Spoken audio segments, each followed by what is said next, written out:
पुस्तक 26, अध्याय 1, अनंत रक्त का स्वामी। जैसे ही जी निंग ने विशाल द्वारों से होते हुए कैस्ट्रम डिविनिटस के अंतहीन अंधेरे में कदम रखा, अंतरिक्ष उसके चारों ओर घूमने लगा। एक क्षण बाद दुनिया जगमगा उठी जब उसने खुद को एक गलियारे में पाया। इस दालान की दीवारें कुछ उबड़-खाबड़ थीं और उनमें मशालें लगी हुई थीं। मशालें खुशी से जल रही थीं और दालान को अपनी रोशनी से भर रही थीं। अरे! निंग दालान में खड़ा होकर आसपास नजर दौड़ा रहा था। कोई और नजर नहीं आ रहा था। क्या हो रहा है? मुझे यूजी और बाकियों से अलग क्यों कर दिया गया है? निंग ने मन ही मन सोचा। अचानक आगे से ऊर्जा की एक हल्की लहर उठी। निंग ने जल्दी से मुड़कर देखा तो देखा कि दो मशालों से आग की लपटें निकल रही थीं और हवा में मिलकर एक नंगे पांव, धुंधली पोशाक पहने युवती का रूप ले रही थीं।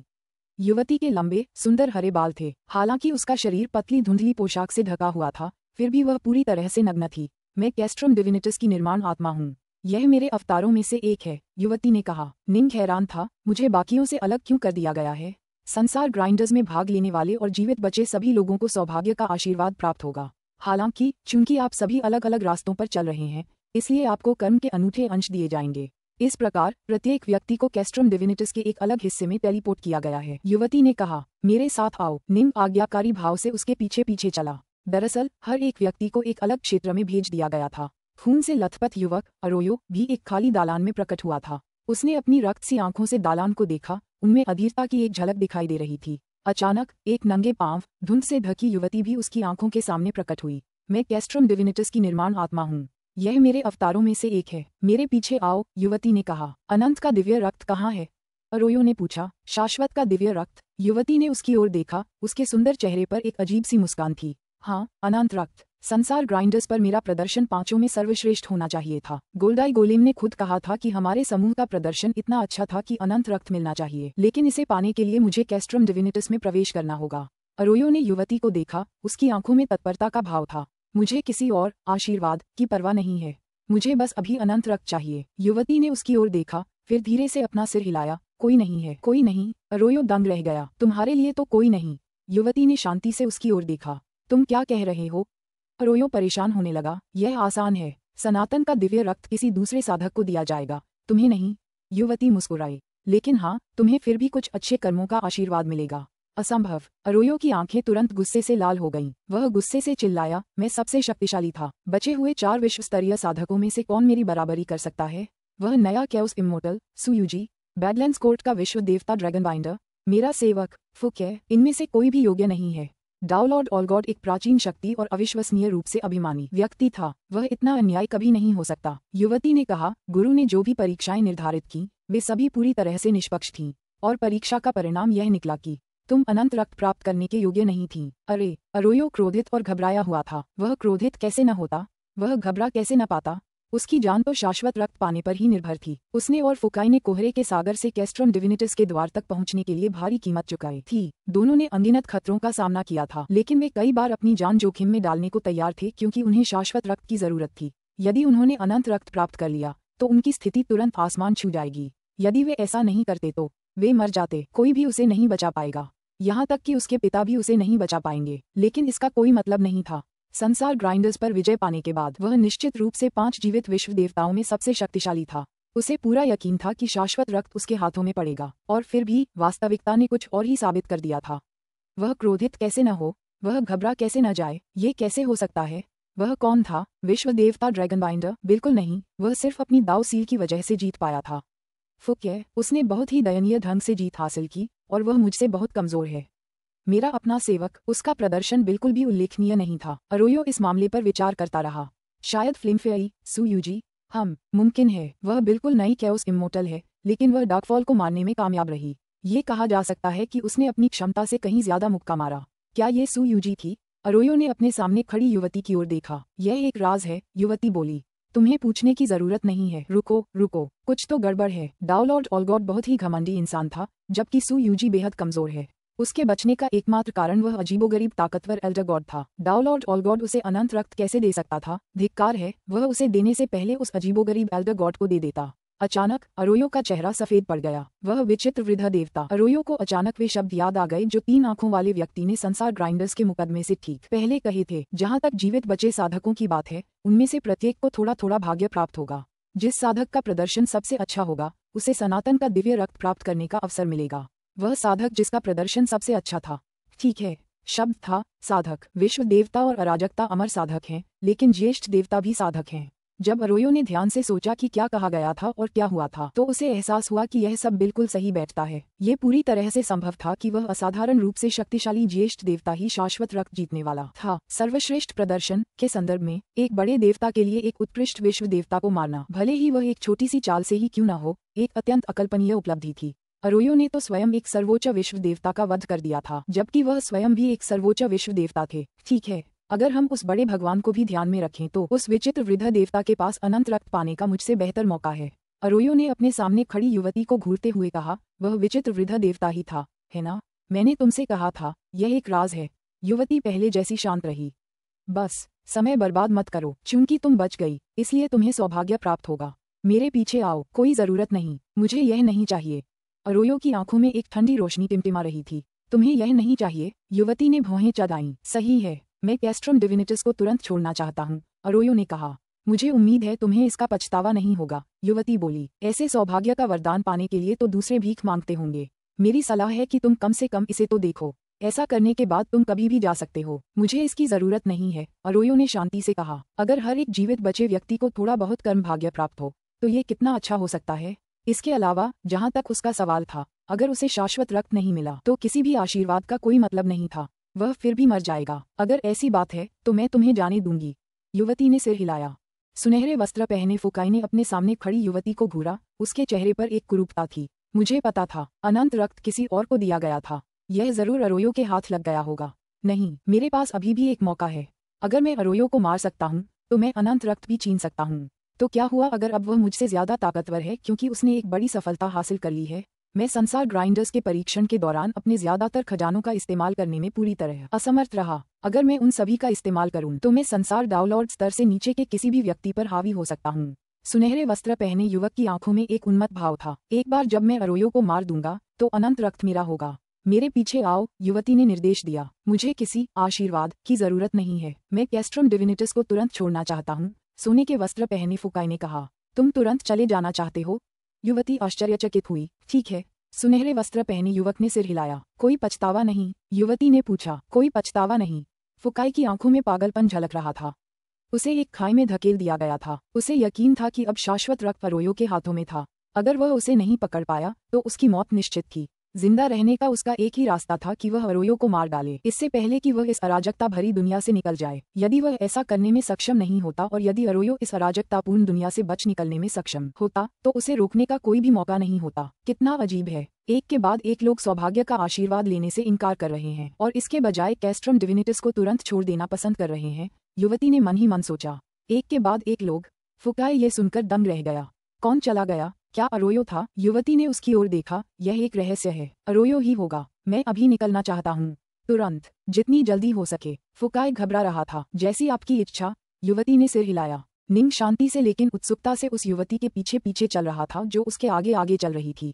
जैसे जैसे वह आगे बढ़ रही थी, उसके नंगे पैर जमीन पर धीरे धीरे फिसल रहे थे और जल्द ही वह उसे एक विशाल पत्थर के मेहराब तक ले गया। अंदर जाओ, युवती पत्थर के मेहराब के पास से चली गई। निंग अंदर गया। ऐसा करते ही उसके सामने रोशनी चमक उठी। यह एक विशाल हॉल था जो ढेर सारी मूर्तियों से भरा हुआ था।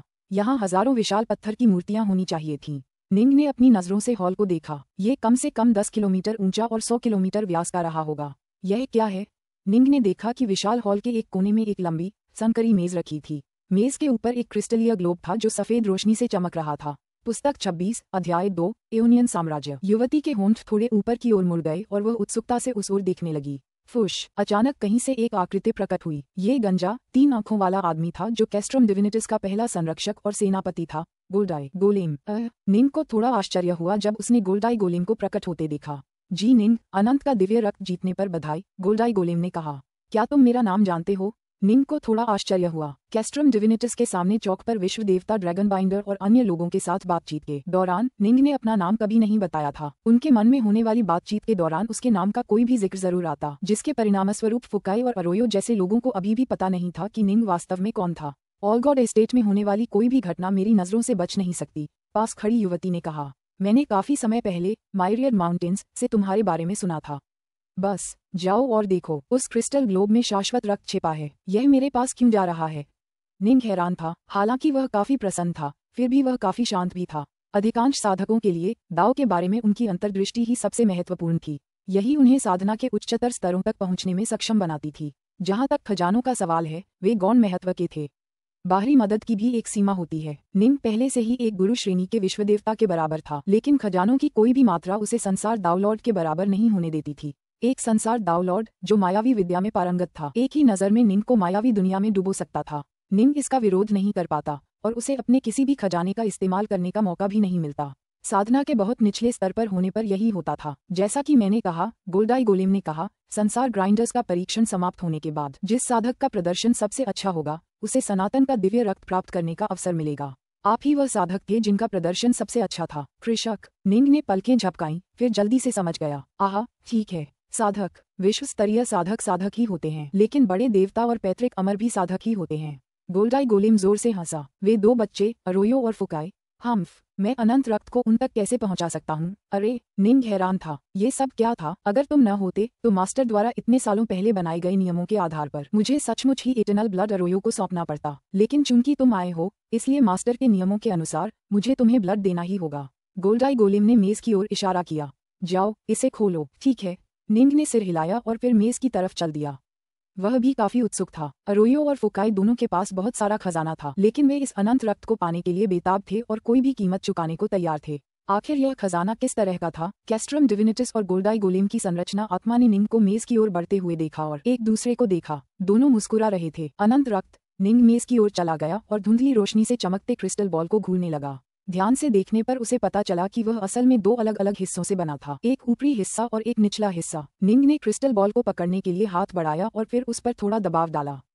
फुफकार। दोनों हिस्से विपरीत दिशाओं में घूमने लगे। निंग ने उसे हल्का सा खींचा और दोनों हिस्से पूरी तरह से अलग हो गए। उस क्षण धमाका, एक अत्यंत भयावह आभा जो निंग की कल्पना से कहीं परे थी, तुरंत उसके मन में प्रस्फुटित हुई तथा उसकी आत्मा और उसकी सच्ची आत्मा पर प्रहार करने लगी। धप धप। निंग का चेहरा पूरी तरह से पीला पड़ गया था जब उसने दो भारी, लड़खड़ाते हुए कदम पीछे खींचे। उसका दिमाग पूरी तरह से खाली था और क्रिस्टल बॉल के दोनों हिस्से उसके हाथों से छूटकर जमीन पर एक जोरदार आवाज के साथ गिर पड़े। हालांकि क्रिस्टल बॉल के अंदर धीरे धीरे बह रहा खून से सना सुनहरा तरल पदार्थ मुट्ठी भर के आकार का हवा में मंडराता रहा। जैसे जैसे वह धीरे धीरे घूमता और घूमता, उससे एक बेहद अकल्पनीय शक्ति का आभास निकलता। काफी समय बीत जाने के बाद ही निंग अपनी चेतना वापस पाने में सफल हो पाया और उस भयानक आभा के अचानक आघात से उबर पाया। जैसे ही निंग को होश आया, वह खुद को रोक नहीं सका और कई किलोमीटर तक तेजी से पीछे हट गया। तब जाकर उसे थोड़ा कम मतली महसूस हुई। क्या यह अनंत का दिव्य रक्त है? निंग हवा में तैरते हुए मुट्ठी भर रक्त के गोले को घूर रहा था। उसने कभी सोचा भी नहीं था कि रक्त सार की एक बूंद इतनी अविश्वसनीय शक्ति से भरी हो सकती है। उसने अन्य अनंत अस्त्रों का सामना किया था और वायलट ज्वेल के सार तत्व में स्थित उच्च तलवार आभा के साथ खुद को अभ्यस्त कर लिया था, लेकिन ये पहली बार था जब वह भय से पूरी तरह कांप रहा था। उसकी आत्मा ही कांप रही थी। वह पूरी तरह से भयभीत था। सिर्फ खून की आभा ने ही उसके दिमाग को पूरी तरह से शून्य कर दिया था, जिससे वह सोचने में पूरी तरह असमर्थ हो गया था। ठीक है, यह अनंत का दिव्य रक्त है, सम्राट मेलोबो का अनंत रक्त, गोल्डाई गोलेम ने कहा। वर्षों पहले मास्टर सम्राट मेलोबो को बुरी तरह घायल कर उनके मांस का एक बड़ा हिस्सा काट चुके थे। मास्टर ने उस विशाल मांस और रक्त को लेकर उसे अनंत रक्त की इस एक बूंद में आश्रित कर दिया। ये सम्राट मेलोबो की संपूर्ण जीवन शक्ति का आधा हिस्सा है। ओह, निंग ने धीरे से सिर हिलाया। याद रखना, जब तुम इस जगह से अनंत रक्त बाहर निकाल लोगे तो तुम्हें ग्लोब बिल्कुल नहीं खोलना है। गोल्डाई गोलेम ने अपना हाथ हिलाया, जिससे क्रिस्टल ग्लोब के दो गिरे हुए हिस्से उसके हाथ में आ गिरे। उसने अनंत रक्त के गोले को क्रिस्टल बॉल में फिर से बंद कर दिया, फिर उसे कसकर बंद कर दिया। वह भयानक आभा तुरंत गायब हो गई। फिर उसने उस क्रिस्टल ग्लोब को उछाला, जिससे वह प्रकाश की एक किरण की तरह निंग की ओर उड़ गया। निंग ने उसे पकड़ लिया। हैरान होकर उसने पूछा, मैं इसे नहीं खोल सकता? एओनियन साम्राज्य के सदस्य इस शाश्वत रक्त को महसूस कर सकते हैं, लेकिन जब तक आप यहाँ कैस्ट्रम डिविनिटिस में रहेंगे, वे आकर इसे लेने की हिम्मत नहीं करेंगे। गोल्डाई गोलेम ने समझाया, लेकिन अगर आप ऑलगॉड एस्टेट के बाहर क्रिस्टल ग्लोब खोलेंगे तो एओनियन के भयानक विशेषज्ञ इसे महसूस करते ही तुरंत आपका पीछा करेंगे। निंग दंग रह गया। उसने जल्दी से पूछा, ये एओनियन किंगडम क्या है? कुछ ऐसा जिसके बारे में तुम्हें जानना नहीं चाहिए था। आमतौर पर विश्व स्तरीय विशेषज्ञों के लिए भी उनसे कोई बातचीत करना दुर्लभ है। फिर भी एक बार जब तुम विश्व देवता बन जाओगे तो तुम एक असाधारण व्यक्ति बन जाओगे। अब तुम्हें शायद उनके बारे में बेहतर समझ आ गई होगी, गोल्डाई गोलेम ने कहा। मुझे उसे समझाने दो, युवती ने अचानक बीच में ही कहा। ठीक है, आप समझाए। गोल्डाई गोलेम के चेहरे पर हल्की सी मुस्कान थी। युवती ने निंग की ओर देखा। अनंत प्रदेश अनगिनत साधकों से भरे हुए हैं। क्या तुम जानते हो कि अनंत प्रदेशों का सबसे शक्तिशाली संगठन कौन सा है? दाओ एलायंस, निंग ने कहा, फिर हंसी। वरिष्ठ माइरियड माउंटेन्स ने मुझे उनका जिक्र किया था। ठीक है, दाओ गठबंधन एक ऐसा गठबंधन जिसमें अनंत प्रदेशों के लगभग सभी साधक शामिल हैं। युवती ने सिर हिलाया। साधक स्वभाव से ही बेलगाम होते हैं और अपनी मनमानी करना पसंद करते हैं। फिर वे एक गठबंधन बनाने के लिए एकजुट क्यों होंगे? ऐसा इसलिए है क्योंकि कुछ ऐसे जीव होते हैं जो सभी साधकों के जन्मजात शत्रु होते हैं, जन्मजात दुश्मन। निम्न हैरान था। ठीक है, युवती ने सिर हिलाया। जैसा कि आप शायद जानते होंगे, अनंत आदिम अराजकता अनगिनत रहस्यों से भरी है और इसने कई अनोखी जातियों को जन्म दिया है। युवती ने कहा, साधारण साधक जो मूल रूप से नश्वर रूप में शुरू हुए थे, आमतौर पर अराजकता की दुनिया में पैदा हुए और धीरे धीरे वहीं पले बढ़े। यहाँ तक कि जन्मजात राक्षस देवता भी अराजकता की दुनिया के हृदय से ही पैदा हुए हैं। हालांकि कुछ विशेष प्रकार के जीवन रूप हैं जो अलग हैं। वे आदिकालीन अराजकता के दौरान कुछ विशेष अनोखी परिस्थितियों के कारण अस्तित्व में आए थे और उनमें कुछ विशेष क्षमताएं हैं। फिर भी उनमें से ज्यादातर एबेरेंट काफी दुर्लभ हैं। दरअसल कुछ जातियों के तो पूरे अनंत प्रदेशों में सिर्फ 1 या 2 प्रतिनिधि ही हो सकते हैं। वे दाओ गठबंधन का मुकाबला नहीं कर सकते। हालांकि एक संगठन ऐसा कर सकता है। हमें नहीं पता कि वे कहाँ से आए हैं और हालांकि वे काफी दुर्लभ हैं, फिर भी उनकी संख्या सैकड़ों में है। इस जाति के हर एक सदस्य में कम से कम एक संसार दाओ लॉर्ड जितनी शक्ति होती है, युवती ने कहा। उन्होंने एओनियन साम्राज्य की स्थापना की और खुद को एओनियन कहते हैं। हमारी तरह उन्हें भी साधना करनी पड़ती है, लेकिन इसमें एक बड़ा अंतर है। अगर वे दूसरे संसार दाओ लॉर्ड्स को मारकर खा सकते हैं तो वे और भी ज्यादा शक्तिशाली हो सकते हैं। अन्य संसार दाओ लॉर्ड्स को खा जाओ। निंग चौंक गया। ठीक है, युवती ने सिर हिलाया। इन्हें वैसे ही खाओ जैसे किसान भोजन या बढ़िया शराब खाते हैं। उनके लिए संसार दाओ लॉर्ड्स दावत के लिए स्वादिष्ट व्यंजन हैं। युवती ने आगे कहा, एओनियन साम्राज्य के अनगिनत साधक और अधिक शक्तिशाली बनना चाहते हैं और अपने पथ पर आगे बढ़ना चाहते हैं।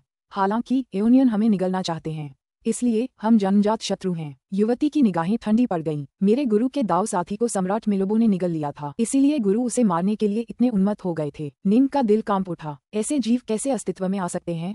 ऐसे जीव जो संसार दाओ लॉर्ड्स को खा सकते हैं, एक जाति के रूप में एओनियन संख्या में काफी कम हैं। एक नए इटर्नल के जन्म में काफी समय लगता है, लेकिन वे उससे भी लंबे समय से अस्तित्व में हैं। कई इटर्नल सम्राट उनके एओनियन साम्राज्य की रक्षा करते हैं, जिससे दाओ गठबंधन भी उसमें सेंध नहीं लगा पाता। युवती हंस पड़ी। सच कहूं तो उनका कोई खास महत्व नहीं है। एओनियन साम्राज्य वास्तव में दाओ गठबंधन से कहीं कमजोर है, क्योंकि दाओ गठबंधन अनंत प्रदेशों के सभी साधकों का एक गठबंधन है। इसमें अनगिनत विशेषज्ञ हैं। एओनियन साम्राज्य का फायदा यह है कि इसके सदस्य बेहद एकजुट हैं और उनके सभी विशेषज्ञ एक ही जगह पर एक साथ रहते हैं। उनका एओनियन साम्राज्य एक बेहद अकल्पनीय खजाने से भी सुरक्षित है। अगर वह खजाना न होता तो दाओ गठबंधन उन्हें बहुत पहले ही मिटा देता। निंग ने सिर हिलाया। अंतहीन आदिम अराजकता ने जीवों की कई अलग अलग प्रजातियों को जन्म दिया है। ये प्रजाति एओनियन हमारे संसार दाओ लॉर्ड्स को खाकर और अधिक शक्तिशाली बनने पर निर्भर है। परिणामस्वरूप वे हमारे सबसे घृणित शत्रुओं में से एक हैं। सच तो ये है कि कई प्रकार के एबेरेंट जीव हैं जो एओनियन जीवों से कहीं अधिक शक्तिशाली और संख्या में अधिक हैं। एबेरेंट जीवों के कुछ प्रकार ऐसे भी हैं जो दुर्लभ और व्यक्तिगत रूप से अधिक शक्तिशाली भी हैं। वे अनगिनत वर्षों से अस्तित्व में हैं और उनके पास अकल्पनीय शक्ति है, युवती ने कहा।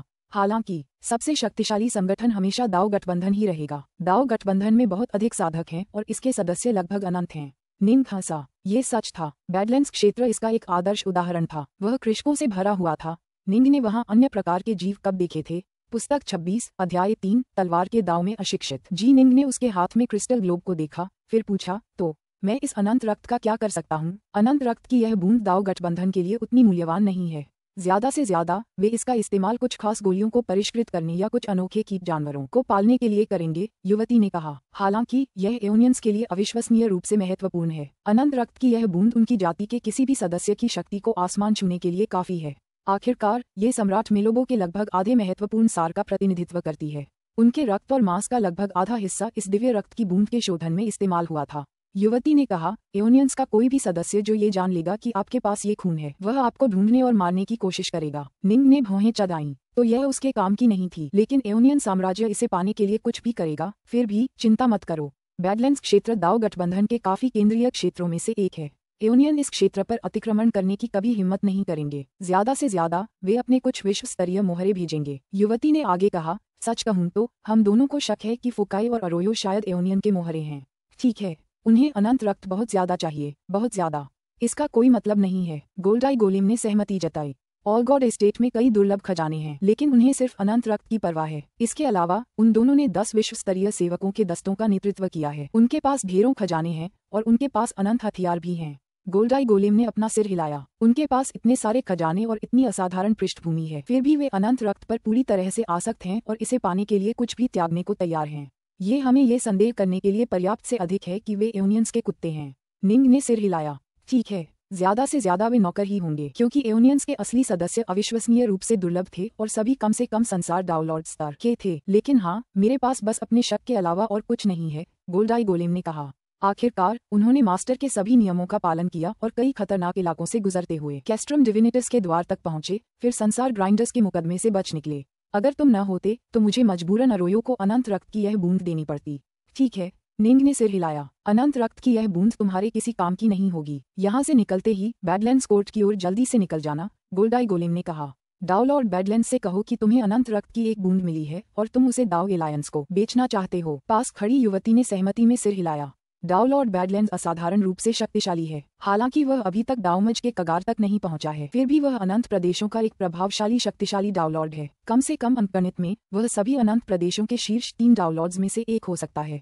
अगर वह बस एक कदम और आगे बढ़कर कगार तक पहुंच जाए तो वह संभवतः मास्टर जितना ही शक्तिशाली हो जाएगा। डाउलॉर्ड ओलगॉड जितना शक्तिशाली था। निंग मन ही मन चौंक गया। डाउलॉर्ड बैडलैंड्स वाकई एक अविश्वसनीय व्यक्ति था। अगर वह कगार पर पहुंच जाता तो क्या उसकी तुलना डाउलॉर्ड ओलगॉड से की जा सकती थी? कोई आश्चर्य नहीं कि डाउलॉर्ड सोलेस्की भी उसके प्रति इतना विनम्र था। तुम्हें इस बात की चिंता करने की जरूरत नहीं है कि डाउलॉर्ड बैडलैंड्स जैसी कोई शक्ति तुम्हारे अनंत रक्त की बूंद पर ललचाएगी। युवती हंसी। उसे सौंप देना ही सबसे सुरक्षित उपाय है। अगर तुम दाव गठबंधन के दूसरे संसार डाउलॉर्ड से इस बारे में बात करोगी तो 10 में से 9 तुम्हें मारकर उसे अपने लिए हथिया लेंगे। हालांकि अनंत रक्त की यह बूंद दाव गठबंधन के लिए उतनी मूल्यवान नहीं है, फिर भी वे इसे खरीदने के लिए लगभग 20 लाख घन अराजकता अमृत की कीमत चुकाने को तैयार होंगे।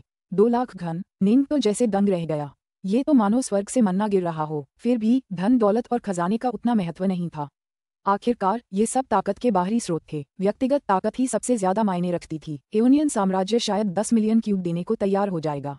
युवती हंसी। लेकिन दाव गठबंधन उन्हें इसे कभी नहीं बेचेगा। इससे एओनियन विशेषज्ञ और भी ज्यादा शक्तिशाली और खतरनाक बन जाएगा। 20 लाख, 10 लाख। निंग के लिए ये सचमुच बहुत बड़ी दौलत थी। अचानक निंग को अपने बड़े भाई डाउलॉर्ड सोलेस्की की बात याद आई, जो उसने उससे कही थी कि उसने डाउलॉर्ड बैडलैंड्स को 2 आदर्श अवतार बनाने के लिए पर्याप्त खजाने दिए हैं। ये सब डाउलॉर्ड बैडलैंड्स को अपनी मदद के लिए मनाने के लिए था। निंग ने तुरंत पूछा, संसार डाउलॉर्ड को एक आदर्श अवतार बनाने के लिए कितनी संपत्ति की आवश्यकता होगी? 1 आदर्श? युवती निंग की ओर देखते हुए मुस्कुराई। ज्यादातर संसार डाउलॉर्ड्स आमतौर पर साधारण और बल्कि अपरिष्कृत अवतार रचते हैं। आखिरकार वे अपने हर कदम पर जिंदगी और मौत के बीच की रेखा पर चलते हैं। शक्ति के एक अकल्पनीय स्तर तक पहुंचने के बाद ही वे एक ऐसे अवतार की रचना करने का साहस कर पाते हैं जिसे परफेक्ट कहा जा सके। इसलिए एक आदर्श अवतार रचने के लिए आपको शायद कम से कम 1 करोड़ घनों के खजाने की जरूरत होगी। यहाँ तक कि कगार पर मौजूद संसार डाउलॉर्ड्स के लिए भी ये राशि उनके पास मौजूद सभी धन और खजानों का प्रतिनिधित्व करती है। आखिरकार निंग को समझ आ गया। उसके बड़े भाई डाउलॉर्ड सोलेस्की ने अपनी लगभग सारी संपत्ति बेच दी होगी ताकि वह डाउलॉर्ड बैडलैंड्स को अपनी मदद के लिए राजी कर सके। डाउलॉर्ड सोलेस्की वास्तवेन महल का एक महल स्वामी था और अनगिनत वर्षों तक वहां रहा था। इस बार अपने दावमज की खातिर वह अपना लगभग सब कुछ दांव पर लगाने को तैयार था। 10 लाख घन आमतौर पर वह राशि है जो केवल कगार पर स्थित संसार डाउलॉर्ड ही पैदा कर सकते हैं। युवती ने कहा, सामान्य कमजोर संसार डाउलॉर्ड की कुल संपत्ति आमतौर पर अराजकता अमृत के कुछ लाख घनों के बराबर होती है। दूसरे शब्दों में शाश्वत रक्त की यह बूंद कई साधारण डाउलॉर्ड के कुल खजानों के बराबर है। गोल्डाई गोलेम ने गंभीरता से कहा, अंतहीन आदिम अराजकता अनगिनत छिपे हुए खजानों से भरी है। एक रहस्यमयी पत्ता अराजकता अमृत के लाखों घनों के बराबर हो सकता है। उदाहरण के लिए मिरहॉट जल की एक बूंद भी कगार पर खड़े संसार डाउलॉर्ड को भी पागल करने के लिए पर्याप्त है। वे ऐसा खजाना खरीदने के लिए अराजकता अमृत के 10 लाख घन खर्च करने को तैयार होंगे, लेकिन उन्हें कोई भी उन्हें बेचने को तैयार नहीं मिलेगा। हालांकि ये सभी चीजें भ्रामक हैं। खजाने शक्ति के बाहरी स्रोतों से ज्यादा कुछ नहीं हैं। अंततः साधना में सफलता के लिए आपको स्वयं पर निर्भर रहना होगा। निंग ने सिर हिलाया। जब डाउलॉर्ड सोलेस्की वेवशिफ्ट दायरे में गए थे तो वे एक खास खजाने की तलाश में थे। उस खजाने को पाने के लिए डाउलॉर्ड सोलेस्की ने पहले विंसोस खंडहरों में अपनी जान जोखिम में डालकर अनंत काल का ताबीज हासिल किया। फिर डाउलॉर्ड बैडलैंड्स को अपनी मदद के लिए मनाने के लिए भारी कीमत चुकाई। फिर उन्होंने वेवशिफ्ट दायरे में गहराई तक खोजबीन की। इससे पता चलता है कि वहां वाकई कुछ ऐसे खजाने थे जिनकी चाहत सबसे ताकतवर डाउलॉर्ड को भी पागल कर सकती थी। सच, आखिरकार सभी खजाने बाहरी मदद के स्रोतों से ज्यादा कुछ नहीं होते। युवती ने आह भरी। अपने दावमज के लिए मेरे स्वामी ने कुछ उपयोगी खजाने खोजने के लिए अपनी जान जोखिम में डाल दी और अपने कई दोस्तों को भी मदद के लिए बुलाया। उन्होंने अपने दावमज की तैयारी के लिए हर संभव कोशिश की, लेकिन अंत में वे असफल रहे। हालांकि प्राचीन शक्तियों की ऐसी किंवदंतियां हैं जिन्होंने बिल्कुल भी तैयारी नहीं की थी। उन्होंने स्वाभाविक रूप से सोते और सपने देखते हुए अपना दावमज पूरा किया और अपने लिए अनंत काल जीत लिया। अंत में खेती ही सबसे महत्वपूर्ण है। युवती ने आह भरी। निंग ने सिर हिलाया। उसे यह बात बहुत पहले ही समझ आ गई थी। सच कहूं तो सभी को, यहाँ तक कि डाउलॉर्ड ओलगॉड और डाउलॉर्ड सोलिस्की को भी। हालांकि वे अपने साधना पथ के अंत तक पहुंच चुके थे और आगे नहीं बढ़ पा रहे थे। वे दावमज के कगार पर पहुंच गए थे, लेकिन उन्हें इसमें सफलता का भरोसा नहीं था। ये स्वाभाविक ही था कि वे ऐसे खजाने ढूंढने की कोशिश करते जो उनकी मदद कर सकें और उनके दावमज में सफलता की संभावना बढ़ा सकें। अब तुम जानते हो कि इस अनंत रक्त की बूंद का निपटान कैसे करना है। युवती ने उनके चारों ओर लगी मूर्तियों की ओर इशारा किया। विशाल हॉल 100 किलोमीटर व्यास का था और उसकी चारों दीवारें हजारों मूर्तियों से भरी थीं। गुरु ने इन सभी मूर्तियों को स्वयं तराशा था। रसायन विद्या, कलाकारी, रचनाएं। गुरु अनेकानेक विषयों में निपुण थे, इसीलिए उन्होंने स्वयं को सर्वदेव की उपाधि दी थी। युवती ने कहा। गुरु ने तलवार के ताव का भी अभ्यास करने का प्रयास किया। अपनी साधना के लिए गुरु ने तलवार के ताव के मार्ग पर चलने वाले 5000 से अधिक विश्वस्तरीय विशेषज्ञों के कौशल और तलवार कला का निरीक्षण किया। इन सभी विश्वस्तरीय विशेषज्ञों की तलवार कलाएं बिल्कुल अलग थीं। युवती ने आगे कहा। गुरु ने उनकी तलवार कला देखने के बाद ये 5000 से अधिक मूर्तियां बनाईं। हर एक मूर्ति अलग है और एक अलग विश्वस्तरीय साधक की तलवार कला का प्रतिनिधित्व करती है। युवती ने कहा। इन सभी अलग अलग तलवार कलाओं की कल्पना और उनमें निपुणता प्राप्त करने और इन मूर्तियों को गढ़ने में इतना सारा प्रयास करने के बाद तलवार के दाव में गुरु का कौशल एक नए संसार दावलॉर्ड के स्तर तक पहुंच गया था, जो तलवार कला में विशेषज्ञ था। निंग ये सुनकर अवाक रह गया। इस तरह की साधना पद्धति तो बस तलवार के दाव में प्रशिक्षित 5000 से ज्यादा विश्वस्तरीय विशेषज्ञों की तलवारबाजी देख रहे हैं। पूरे बैडलैंड्स क्षेत्र में शायद ही इतने तलवारबाज हों। अपनी नक्काशी समाप्त करने के बाद वह एक नए संसार दावलॉर्ड के स्तर पर पहुंच गया था, जो तलवार के दाव के माध्यम से ऊपर उठा था। बाद में मास्टर ने इसे छोड़ दिया। जैसा कि उन्होंने कहा, तलवार के ताव के लिए उनमें कोई प्रतिभा ही नहीं थी। युवती ने कहा। मास्टर ने वास्तव में उन सभी विश्वस्तरीय विशेषज्ञों की तलवार कला में महारत हासिल करने के लिए कुल मिलाकर कई अराजकता चक्र बिताए, फिर इन हजारों मूर्तियों को तराशने के लिए। निंग ने 10,000 पहाड़ों की संरचना आत्मा से जरूर सुना था कि दावलॉर्ड ओलगॉड तलवार के दाव में उतना कुशल नहीं था। हालांकि ये केवल उसके अन्य दाव की तुलना में था। दावलॉर्ड ओलगॉड अन्य क्षेत्रों में इतना अविश्वसनीय रूप से कुशल था कि मरने से पहले वह एक ऐसी संरचना स्थापित करने में सक्षम था जिसने शाश्वत सम्राटों को भी भयभीत कर दिया था। उसने जो गोलेम बनाया था, गोल्डाई गोलेम, वह उन प्रमुख शक्तियों के बराबर था जो दावमज के कगार पर पहुंच गई थीं। तलवार के दाव के बारे में क्या? वह तो बस नए संसार दावलॉर्ड्स के बराबर था जो इस दाव में माहिर थे। तुलनात्मक रूप से वह सचमुच तलवार के दाव में उतना कुशल नहीं था। इन मूर्तियों पर ध्यान करते हुए कुछ समय बिताओ। ये 5000 से ज्यादा मूर्तियां 5000 से ज्यादा विभिन्न प्रकार की तलवार कलाओं का प्रतिनिधित्व करती हैं। गुरु अक्सर कहते थे कि सभी दाव आपस में जुड़े हुए हैं। परिणामस्वरूप इन अनेक तलवार कलाओं में से उन्होंने एक ऐसा मार्ग खोज निकाला जो किसी को संसार दावलॉर्ड बनने की राह दिखा सकता है। युवती ने कहा। ठीक है। निंग ने सिर हिलाया और फिर मूर्तियों को घूरने लगा। अचानक उसने अपना सिर घुमाया और पूछा, मेरे पास कितना समय है? जितना समय चाहो। युवती हंसी। अगर तुम चाहो तो यहाँ 1-2 अराजकता चक्र बिता सकते हो। मुझे विश्वास है कि फुकाई और अरोयो इतने लंबे समय तक ओलगॉड एस्टेट के बाहर इंतजार नहीं करेंगे। वे बाहर इंतजार कर रहे हैं। निंग थोड़ा चौंका। उसने पहले ही इस संभावना का अंदाजा लगा लिया था, लेकिन ऐसा होना उसे बेचैनी दे रहा था। हाँ, उन दोनों को कोई आशीर्वाद या खजाना नहीं चाहिए था। दोनों ने तुरंत ओलगॉड एस्टेट छोड़ने का फैसला किया। अगर मेरी भविष्यवाणी सही है तो दोनों निश्चित रूप से बाहर तुम्हारा इंतजार कर रहे होंगे। युवती ने कहा। निंग ने सिर हिलाया, फिर हंसा। उनकी परवाह कौन करता था? ये मूर्तियां 5000 से ज्यादा अलग अलग तलवारबाजी की कलाओं का प्रतिनिधित्व करती थीं। निंग को बहुत लंबे समय तक व्यस्त रखने के लिए ये काफी था। वह अपना समय यही साधना में बिताता था। और फुकाई और अरोयो का क्या? वे तो बस बाहर ही इंतजार कर सकते थे। पुस्तक 26, अध्याय 4, जी निंग का तलवार के दाव का मार्ग। जी निंग ने जल्दी से कहा, वरिष्ठ जनों, कृपया मेरी कुछ मदद कीजिए। कृपया मेरी अनुचर सु यूजी से कहिए कि वह घबराए नहीं। उसे बस धैर्यपूर्वक मेरा इंतजार करना चाहिए। जरूर, इसे मुझ पर छोड़ दो। Formation spirit. युवती हंसी। यहाँ जितना चाहो उतना समय बिताओ। जब भी तुम ओलगॉड एस्टेट छोड़ना चाहो मुझे बता देना। मैं तुम्हें और सु यूजी दोनों को एक साथ टेलीपोर्ट कर दूंगी। ठीक है। विश्व देवता ड्रैगन बाइंडर तुम्हारे समूह का सदस्य है ना? अगर वह अकेले चला गया तो शायद उस पर भी घात लगाकर हमला किया जाएगा और उसे भी मार दिया जाएगा। ठीक है। निंग ने सिर हिलाया।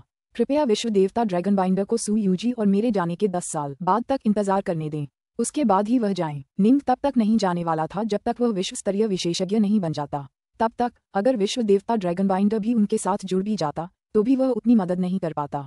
अपनी विनती करने के बाद निंग उस विशाल हॉल की एक दीवार की ओर बढ़ा। दीवारें विशाल मूर्तियों से भरी थीं जिन पर कई अलग अलग साधकों की आकृतियां बनी थीं। कितना अद्भुत! निंग मूर्तियों को घूरते हुए आश्चर्य से आह भरने से खुद को नहीं रोक सका। उनकी मूर्तिकला की कला अकल्पनीय थी। हर एक मूर्ति की अपनी अनूठी तलवार जैसी आभा थी। वे सभी बिल्कुल अलग थीं। उदाहरण के लिए निंग ने जो अग्नि मूर्ति पहले प्राप्त की थी उसमें 8 अलग अलग प्रकार के अग्नि गुणों के साथ साथ एक अविश्वसनीय रूप से शक्तिशाली तकनीक भी थी। इन हजारों मूर्तियों में से प्रत्येक मूर्ति में एक अनोखी तलवार अभिप्रेरणा थी। वास्तव में उनमें कोई विशिष्ट तलवार कला नहीं थी, लेकिन निंग जैसे तलवार के ताव के विशेषज्ञ के लिए उन विशाल मूर्तियों पर की गई प्रत्येक उत्कीर्णन और नक्काशी एक तलवार कला थी, विस्फोटक और प्रभावशाली। निंग अपने सामने खड़ी मूर्ति को घूर रहा था। इस मूर्ति को बनाने में मूर्तिकार के ब्लेड के 10,000 से ज्यादा वार लगे थे। कुछ वार थोड़े भद्दे लग रहे थे, लेकिन धीरे धीरे वे मिलकर एक अद्भुत रूप ले रहे थे। जाहिर है, जैसे जैसे डाउलॉर्ड ओलगॉड ने इस साधक को प्रशिक्षित होते देखा था, डाउलॉर्ड को धीरे धीरे तलवारबाजी की गहरी समझ हासिल होती गई थी। ये तो बर्फ की तरह ठंडा है, क्षणभंगुर और लापरवाह, अजीब और अप्रत्याशित, अंधेरा और छायादार। निंग ने आसपास की सभी मूर्तियों को देखा। प्रत्येक मूर्ति उसे एक अलग ही अनुभूति दे रही थी। निंग को उन पर ध्यान लगाने की कोई जल्दी नहीं थी। वह धीरे धीरे आगे बढ़ता गया और हर मूर्ति का ध्यानपूर्वक निरीक्षण करता रहा। ये तलवार कला का एक वास्तविक सागर था। हर एक मूर्ति में एक अनोखी तलवार कला समाहित थी और हर एक तलवार कला अविश्वसनीय रूप से गहन थी। निंग इन तलवार कलाओं को परखने में काफी चतुर था। वह बता सकता था कि ये सभी तलवार कलाएं एक मास्टर क्लास विश्व देवता की तलवार कला के स्तर की थीं। इस परियोजना में डाउलॉर्ड ओलगॉड को इतने सारे अराजकता चक्र इसलिए लगे क्योंकि तलवार के दाव के 5,000 से ज्यादा मास्टर क्लास विश्व देवताओं को ढूंढना ही एक अविश्वसनीय रूप से समय लेने वाली प्रक्रिया थी। इस प्रक्रिया के दौरान डाउलॉर्ड ओलगॉड ने अपनी तलवार के दाव में एक बड़ी सफलता हासिल की और एक नए संसार डाउलॉर्ड की तलवार की महारत के स्तर तक पहुंच गया। अगर उसे ये सफलता नहीं मिली होती तो शायद वह और भी मास्टर क्लास विश्व देवताओं की खोज में लगा रहता। आगे बढ़ने और अपना रास्ता खोजने पर वह सामान्य दिशा को समझ गया था जिसका अनुसरण उसकी अपनी तलवार का दाव करेगा। ओलगॉड एस्टेट के बाहर बादलों के ऊपर कमल मुद्रा में 3 आकृतियां बैठी थीं। उनकी इंद्रियां इस पूरी अराजकता भरी दुनिया को ढकने के लिए फैली हुई थीं। अगर कोई कीड़ा भी बाहर उड़ने की कोशिश करता तो वे उसे तुरंत पहचान लेते। ये 3 थे रक्त वस्त्रधारी अरोयो, स्वर्ण वस्त्रधारी फुकाई और विश्व देवता बोनप्लेट। वे तुरंत ओलगॉड एस्टेट से निकल गए, फिर बाहरी दुनिया में एक दूसरे से टकरा गए। फुकाई अरोयो से लड़ना चाहता था, लेकिन अरोयो ने तुरंत उसे डांटना और गालियां देना शुरू कर दिया। अरे मूर्ख, मैं तुमसे पहले ओलगॉड एस्टेट से निकल गया। अगर मेरे पास शाश्वत रक्त होता तो क्या मैं यहाँ बैठकर तुम्हारा इंतजार कर रहा होता? मैं तो बहुत पहले ही निकल गया होता। मुझे वह रक्त नहीं मिला। अगर तुम्हें मेरी बात पर विश्वास नहीं है तो मैं जीवन रक्त की शपथ लेता हूँ। ठीक है। अरोयो समझौता करने को तैयार था क्योंकि वह फुके की ताकत का इस्तेमाल करना चाहता था। उस विचित्र वृद्ध देवता ने ही शाश्वत रक्त प्राप्त किया था। अगर वह सतर्क किस्म का है तो शायद वह तब तक ओलगॉड एस्टेट में ही रहेगा जब तक कि वह खुद विश्व स्तरीय विशेषज्ञ न बन जाए। वह पहले से ही एक मास्टर क्लास विश्व देवता के बराबर था। एक बार जब वह आगे निकल जाएगा तो शायद वह मेरे जितना ही शक्तिशाली हो जाएगा। फुके, अगर हम उसे रोकना चाहते हैं तो हम दोनों को मिलकर काम करना होगा। फुकाई गुस्से से लाल हो गया। चिंता मत करो अरोयो, अगर हम दोनों में से किसी को भी शाश्वत रक्त नहीं मिला तो हम दोनों मर जाएंगे। लेकिन तुम उस बड़े देवता की क्षमताओं को ज्यादा आंक रहे हो। अगर वह विश्व स्तरीय विशेषज्ञ भी बन जाए तो भी उसकी तलवारबाजी तुम्हारी तुलना में बहुत कमजोर है। उसके पास कुछ अविश्वसनीय रूप से शक्तिशाली दिव्य क्षमताएं या गुप्त कलाएं हो सकती हैं, लेकिन मैं शर्त लगाता हूं कि वह ज्यादा से ज्यादा एक सर्वोच्च विश्व देवता ही बनेगा। अरोयो ने सिर हिलाया। उसे कम मत आंको, हम कोई गलती नहीं कर सकते। सहमत? फुकाई ने सिर हिलाया और इस प्रकार वे तीनों बादलों में बैठ गए तथा अपनी दिव्य बुद्धि से संपूर्ण अराजकता विश्व पर स्थायी निगरानी स्थापित कर ली। विश्व देवता बनने के बाद व्यक्ति की आत्मा और दिव्य शक्ति एक साथ मिलकर गॉड सेंस नामक एक चीज के जरिए दूर से आने वाली शक्ति की तरंगों का पता लगा सकती है। कैओस इमॉर्टल्स में भी कैओसेंस नामक एक ऐसी ही चीज होती है, लेकिन दोनों मूलतः एक ही हैं। हालांकि अगर किसी की हृदय शक्ति छठे स्तर तक पहुंच जाती है तो उसके पास वाकई अविश्वसनीय स्कैनिंग क्षमताएं होती हैं जो किसी को भी अचंभित कर सकती हैं। ये तीनों अत्यंत दुर्जेय आकृतियां थीं। ये समझना जरूरी है कि तीनों लोकों के दैवीय पिता भी अपनी इंद्रियों से पूरे तीनों लोकों को स्कैन करने में सक्षम थे। इन 3 शक्तिशाली विश्व देवताओं के लिए स्वाभाविक रूप से एक संपूर्ण अराजकता लोक पर निरंतर निगरानी रखना काफी आसान था। वास्तव में वे अराजकता लोक के आसपास के स्थान को पूरी तरह से बंद करने और उसे इस तरह से बंद करने में भी सक्षम थे कि कोई भी उससे टेलीपोर्ट न कर सके। एक बार जब वह बाहर आता है तो वह मर जाता है। अरोयो की आंखें खूनी समुद्र की टूटती लहरों से भर गईं। उसे मार डालो। फुकाई का चेहरा भी ठंडा था। या तो जी निंग मर जाए या फिर वे दोनों मर जाएं, और कोई चारा नहीं था। समय बीतता गया दिन ब दिन, लेकिन जी निंग बाहर नहीं आए। तीनों विश्व देवता धैर्यवान शिकारियों की तिकड़ी की तरह बिना किसी बेचैनी के प्रतीक्षा करते रहे। कैस्ट्रम डिविनिटस के भीतर तलवारों के हॉल के अंदर निंग अभी भी धीरे धीरे हॉल में टहल रहा था और हर मूर्ति को घूर रहा था। 5000 से अधिक तलवार कलाएं, जिनमें से कोई भी 2 तलवार कलाएं एक जैसी नहीं हैं। निंग ने जो कुछ देखा उससे वह पूरी तरह मंत्रमुग्ध हो गया। उसे लगा जैसे वह ज्ञान के सागर में तैर रहा हो। ये सब बेहद अद्भुत था। निंग को इससे पहले कभी इतना आश्चर्य नहीं हुआ था, तब भी नहीं जब उसने विश्व देवता नॉर्थरेस्ट द्वारा रचित अनेक तलवारबाजी कलाएं देखी थीं। आखिरकार ये सभी तलवार कलाएं एक ही साधक की देन थीं। ये तलवार कलाएं 5000 से ज्यादा अलग अलग साधकों द्वारा बनाई गई थीं। यह एक बिल्कुल अलग स्थिति थी। प्रत्येक साधक की ताव के बारे में अपनी विशेष अंतर्दृष्टि थी। वे अनेक तलवार कलाएं रच सकते थे, लेकिन अंततः उनकी बनाई तलवार कलाएं एक ही व्यापक प्रणाली का हिस्सा होती। हालांकि ये हजारों साधक पूरी तरह से अलग अलग व्यक्ति थे, जिनकी पृष्ठभूमि, विचार, अंतर्दृष्टि और तलवार कलाएं बिल्कुल अलग थीं। ये वास्तव में तलवार कलाओं का एक सर्वव्यापी संग्रह था। बहुत पहले, तलवार नामक हथियार के अस्तित्व में आने से भी पहले, एक प्राणी ने धातु का एक लंबा, चपटा टुकड़ा उठाया और उसे हथियार की तरह इस्तेमाल किया। धीरे धीरे इस तलवार के प्रयोग के लिए कुछ रहस्य और अंतर्दृष्टियां विकसित हुईं। पहली तलवार कला का निर्माण शुरू हुआ और समय के साथ इसे एक अलग दाव, तलवार का दाव, कहा जाने लगा। तब से अनगिनत वर्ष बीत चुके हैं। अनंत प्रदेशों के खरबों साधकों ने कई पीढ़ियों तक विरासत को आगे बढ़ाया है, जिसके परिणामस्वरूप तलवार का ताव उत्तरोत्तर गहन होता गया है। अनेक संसार ताव लॉर्ड्स ने इसके भीतर अपने अपने मार्ग खोज लिए हैं और आदिकालीन अराजकता के गहरे भीतर एक ऐसा स्थान है जो तलवार के मूल सार को धारण करता है। लेकिन अंततः ये सब इस एक प्रतीत होता है कि सरल हथियार, तलवार, से उत्पन्न होता है। बहुत पहले उस दिन से जब निंग की तलवार के बारे में समझ बदल गई थी, तलवार का पूरा दाव उसकी नजर में बदल गया था। इन हजारों तलवार कलाओं के जरिए निंग देख सकता था कि कैसे सभी अलग अलग तलवार कलाएं सरलता से जटिलता और गहनता की ओर विकसित हुईं। दाव लॉर्ड ओलगोट द्वारा बनाई गई नक्काशियां स्वयं को दर्शाती थीं और कैसे उन्होंने धीरे धीरे शुरुआत के बारे में और अधिक सीखा। उनकी शुरुआती नक्काशियां अपेक्षाकृत अपरिष्कृत थीं, लेकिन बाद की नक्काशियां अद्भुत बन गईं। इससे निंग के लिए उन्हें समझना और उनका विश्लेषण करना और भी आसान हो गया। तो क्या तलवार की नोक का इस्तेमाल वाकई इस तरह किया जा सकता है? इसका मतलब है कि ब्लड ड्रॉप रुख को कई नए तरीकों से नए सिरे से परिभाषित किया जा सकता है। तो मेरा छाया रहित रुख पर्याप्त रूप से छाया रहित नहीं है।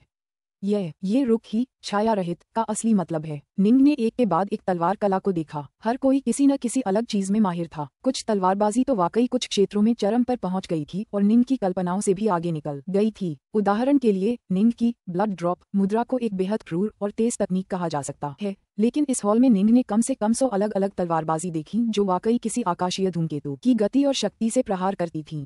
ये तलवारबाजी वाकई अतुलनीय रूप से चकाचौंध करने वाली थी। इतनी सारी तलवार कलाओं के मूल सिद्धांतों को समझने और समझने की इस प्रक्रिया के परिणामस्वरूप निंग की अपनी अंतर्दृष्टि अविश्वसनीय गति से विकसित हुई। इससे पहले निंग नामहीन तलवार कला की तीसरी मुद्रा, ग्रेट फिर्मामेंट मुद्रा, में महारत हासिल करने के अपने प्रयासों में एक अड़चन तक पहुंच गया था। हालांकि जैसे जैसे निंग की तलवार के प्रति अंतर्दृष्टि बढ़ती गई, वह धीरे धीरे लेकिन स्वाभाविक रूप से इस मुद्रा को पूरी तरह से समझने लगा। उसने सफलता प्राप्त की। अब वह विश्व स्तर तक आगे बढ़ने में पूरी तरह सक्षम था। हालांकि निंग ने ऐसा नहीं किया। तलवारों के इस समुद्र में वह पूरी तरह से मदहोश और मंत्रमुग्ध था। वह खुद को विचलित नहीं होने देना चाहता था। वह मानसिक रूप से प्रत्येक तलवार कला को अलग अलग करके उसका निरीक्षण करता रहा। धीरे धीरे निंग के मन में एक विशाल वृक्ष का आकार लेने लगा। यह विशाल वृक्ष तलवार का असली स्वरूप था और इसकी शुरुआत 5000 से ज्यादा शाखाओं से हुई, जिनमें से प्रत्येक शाखा एक विशिष्ट प्रकार की तलवार कला का प्रतीक थी। जैसे जैसे निंग की अंतर्दृष्टि विकसित होती गई, कुछ शाखाएं एक साथ समूहबद्ध होकर बड़ी शाखाओं में विकसित होने लगीं। ये सचमुच एक अमूल्य अनुभव था, सौभाग्य का एक बड़ा अंश। दरअसल जहां तक निंग का सवाल था, यह अनुभव उसके लिए शाश्वत रक्त से कहीं ज्यादा मूल्यवान था। शाश्वत रक्त बाहरी मदद के स्रोत से ज्यादा कुछ नहीं था, लेकिन ये हजारों मूर्तियां उसे व्यक्तिगत रूप से और भी शक्तिशाली बनने में मदद करेगी। मूर्तियों के ऊपर बने भद्दे निशान विशेष रूप से मददगार थे, क्योंकि दाव लॉर्ड ओलगोट ने तलवार के दाव का अध्ययन करते हुए खुद ये निशान छोड़े थे। इसलिए पहली मूर्तियां काफी सरल थीं और निंग के लिए उन्हें आसानी से विच्छेदित करना संभव था। अगर सब कुछ अविश्वसनीय रूप से गहन और गूढ़ होता, तो निंग के लिए उनका विश्लेषण करना संभव नहीं होता। निंग के मन में तलवार के ताव का प्रतीक विशाल वृक्ष बड़ा होता गया। विभिन्न शाखाएं एक साथ एकत्रित होकर बड़ी शाखाओं में विलीन होने लगीं। शाखाओं की संख्या कम होती गई, 1000 से कई सौ, फिर 100, फिर कुछ दर्जन। निंग की तलवार पर महारत लगातार बढ़ती जा रही थी और उसे इसका पता भी नहीं था।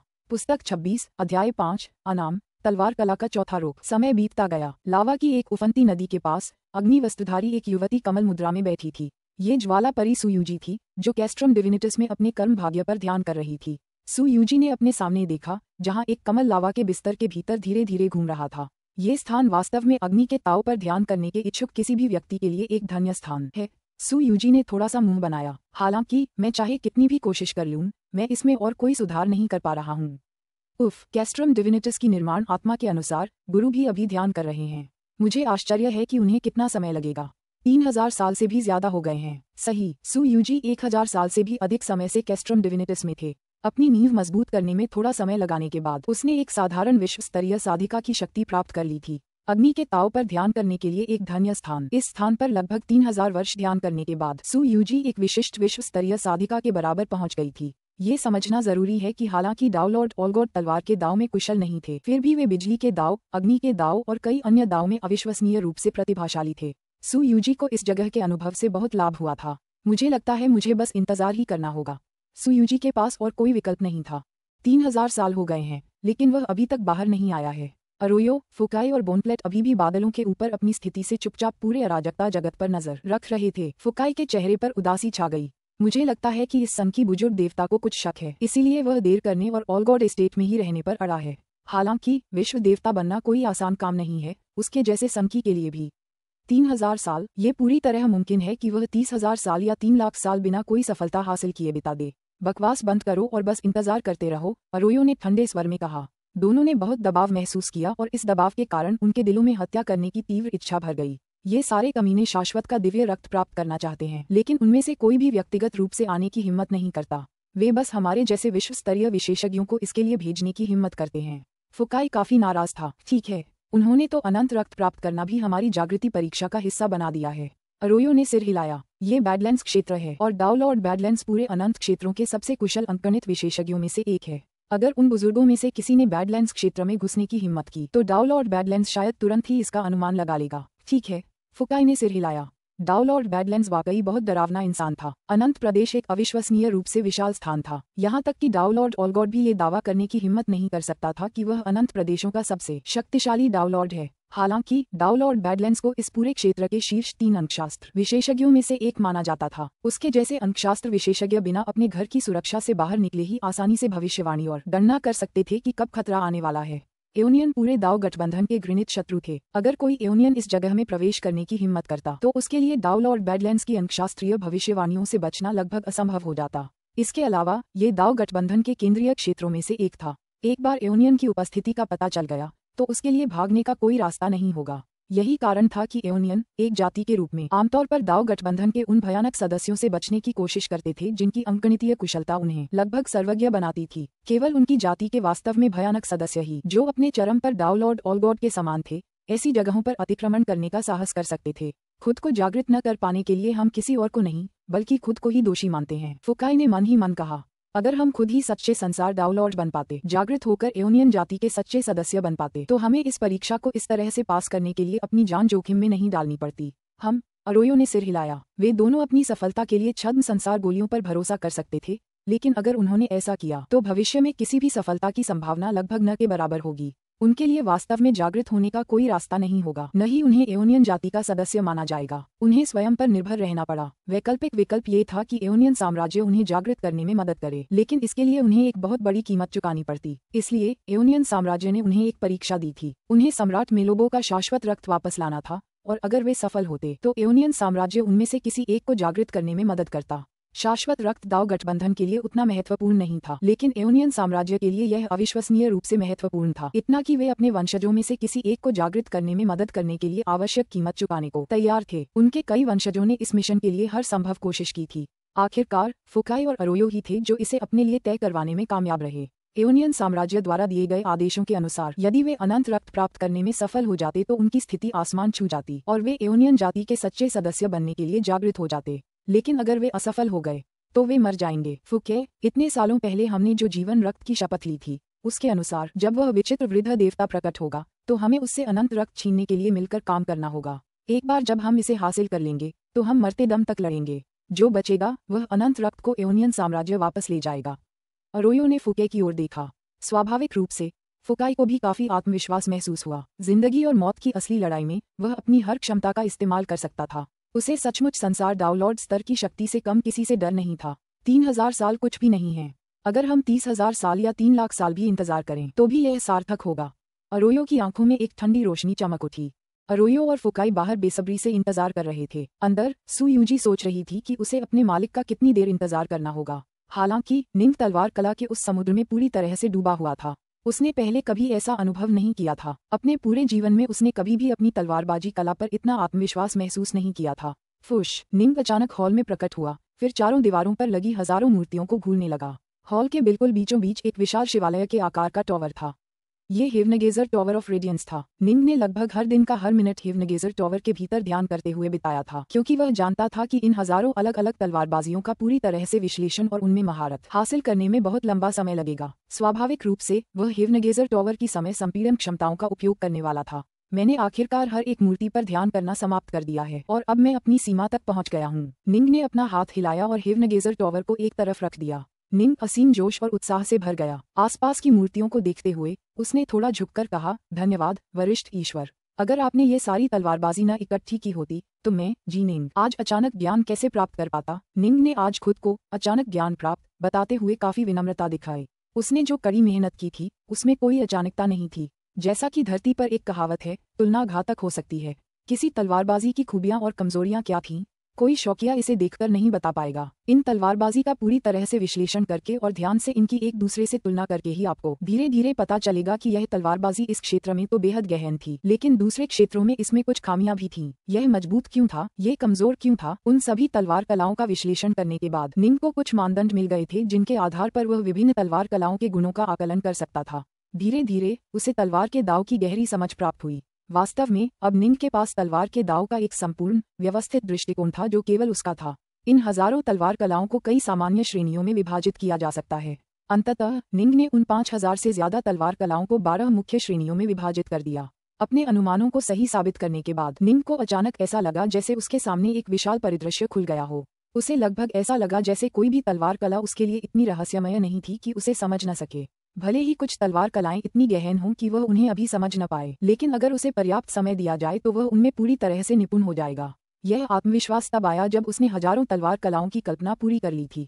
मुझे नामहीन तलवार कला और वायलेट ज्वेल के सारतत्व का उपयोग करके ये सब परखने दो। निंग हल्के से मुस्कुराया। हाल के वर्षों में उसने नामहीन तलवार कला पर पूरी तरह ध्यान केंद्रित करने में कोई समय नहीं बिताया था। ज्यादा से ज्यादा वह अपना थोड़ा सा ध्यान उस पर तभी लगाता था जब उसे कुछ ऐसा पता चलता जो उसके लिए प्रासंगिक होता। इसके बावजूद उसने बहुत पहले ही नामहीन तलवार कला की तीसरी मुद्रा ग्रेट फिर्मामेंट मुद्रा में महारत हासिल कर ली थी। नामहीन तलवार कला का चौथा रुख क्षितिज का अंत वाकई काफी गहरा है। निंग ने शीघ्रता से इस तलवार कला का विश्लेषण करना शुरू कर दिया। तलवार के मूल सार से शुरुआत की और फिर धीरे धीरे मानसिक रूप से तकनीक को क्रियान्वित करने तक काम किया। उन्होंने इस पर कुल 12 घंटे बिताए। तो यह ऐसे ही काम करता है।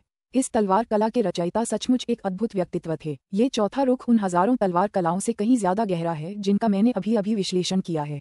निंग ने विस्मय में धीरे से आह भरी। फिर भी वह जानता था कि हालांकि वे हजारों तलवार कलाएं तुलनात्मक रूप से कोई खास गहरी नहीं थीं, फिर भी उन्होंने उसके क्षितिज को व्यापक बनाने और तलवार के असली स्वरूप को गहराई से समझने में मदद की थी। नामहीन तलवार कला के चौथे रुख में महारत हासिल करने में उसे केवल 12 घंटे लगे थे। तो फिर 5वां आसन। निंग ने 5वें आसन का ध्यान करना शुरू किया, लेकिन कुछ ही देर बाद उसने उसे छोड़ दिया। यहाँ तक कि स्वयं विश्वदेव नॉर्थरेस्ट भी केवल 5वें आसन में ही निपुणता प्राप्त कर पाए थे।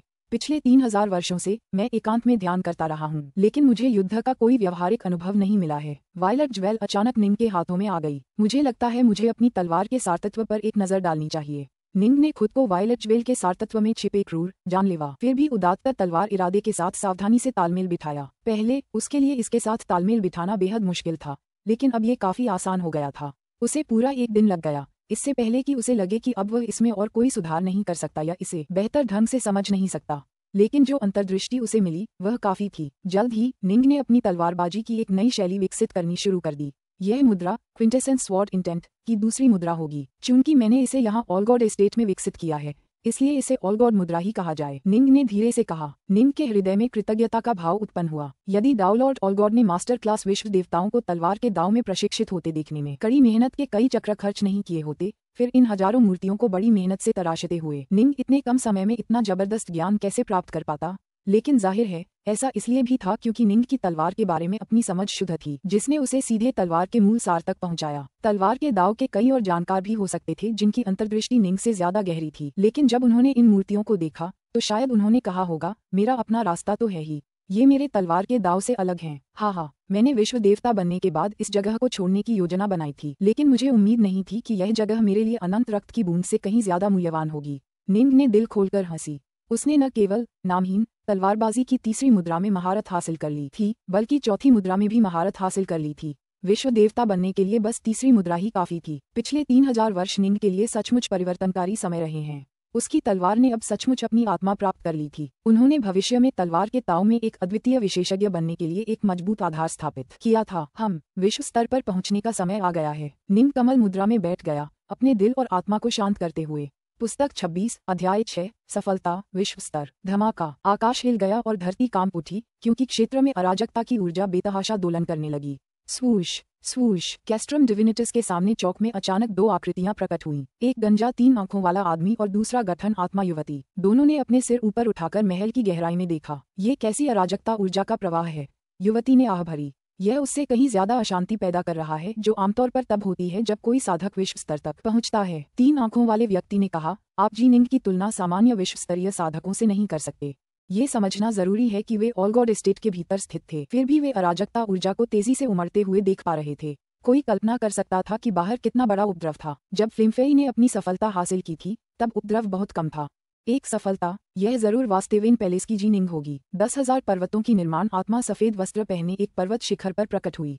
उसने अपना सिर उठाकर आकाश में धड़कती अराजकता ऊर्जा को देखा। अराजकता ऊर्जा काफी जोर से हिल रही है। हालांकि सुयूजी कैस्ट्रम डिविनिटस के भीतर थी, फिर भी उसे आभास हो रहा था कि कुछ हो रहा है। क्या किसी ने कोई सफलता हासिल की है? क्या ये गुरुजी थे? ऑलगॉड एस्टेट के बाहर बाकी अराजकता जगत में अशांति एस्टेट के भीतर की अशांति से कहीं ज्यादा थी। अराजकता जगत के ऊपर एक अत्यंत विशाल अराजकता भंवर प्रकट हुआ था, जिसने पूरे आकाश को ढक लिया था। उसे देखते ही किसी की भी धड़कनें तेज हो जाती। कितनी बड़ी घटना है। रक्त वस्त्रधारी अरोयो, स्वर्ण वस्त्रधारी फुकाई और विश्व देवता बोनप्लेट, सभी ने अपने सिर उठाए और ठंडी निगाहों से आसमान की ओर देखने लगे। उस विचित्र वृद्ध देवता ने अवश्य ही सफलता प्राप्त कर ली होगी, फुकाई ने गुर्राते हुए कहा। शायद। अच्छा, अब जब उसने अपनी सफलता हासिल कर ली है, तो वह जल्द ही बाहर आ जाएगा। अरोयो की आंखों में ठंडी रोशनी चमक उठी। वह एक ऐसे बड़े देवता होने का दावा करता है जो महारथी विश्व देवताओं से भी लड़कर उन्हें रोक सकता है। उस चीज का आकार तो देखो। अब तक तो वह मेरे बराबर ही पहुंच गया होगा। ठीक है, फुकाई ने भी सिर हिलाया। दोनों की पृष्ठभूमि असाधारण थी और वे असाधारण रूप से प्रतिभाशाली थे। जब उन्होंने अपनी सफलताएं हासिल की, तो उन्होंने स्थानीय अराजकता ऊर्जा के प्रवाह में समान रूप से चौंकाने वाली गड़बड़ी पैदा की। कैस्ट्रम डिविनिटस तलवारों के हॉल के भीतर नीम कमल मुद्रा में बैठा था। अराजकता ऊर्जा की एक अंतहीन धारा उसके चारों ओर और उसके शरीर में घूम रही थी। गड़गड़ाहट उसके जिंदन क्षेत्र के भीतर। ये पहले एक खूबसूरत शांत जगह थी, जो तात्विक ऊर्जा के सागर में तैरते द्वीपों से भरी हुई थी।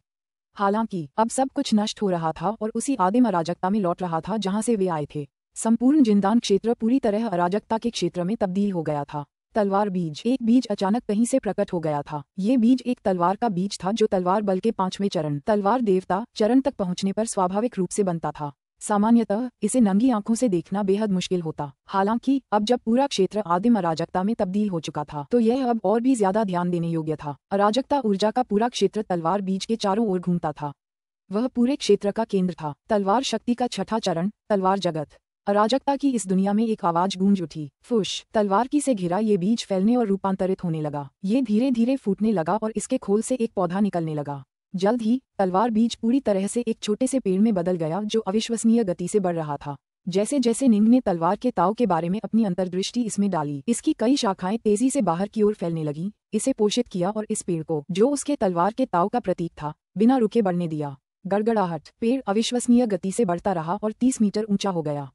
300, 900, 1800, 3000। तलवार के दाव के बारे में निंग की अंतर्दृष्टि अद्भुत थी। नतीजतन उसका दाव वृक्ष भी उसी आश्चर्यजनक आकार में बढ़ रहा था।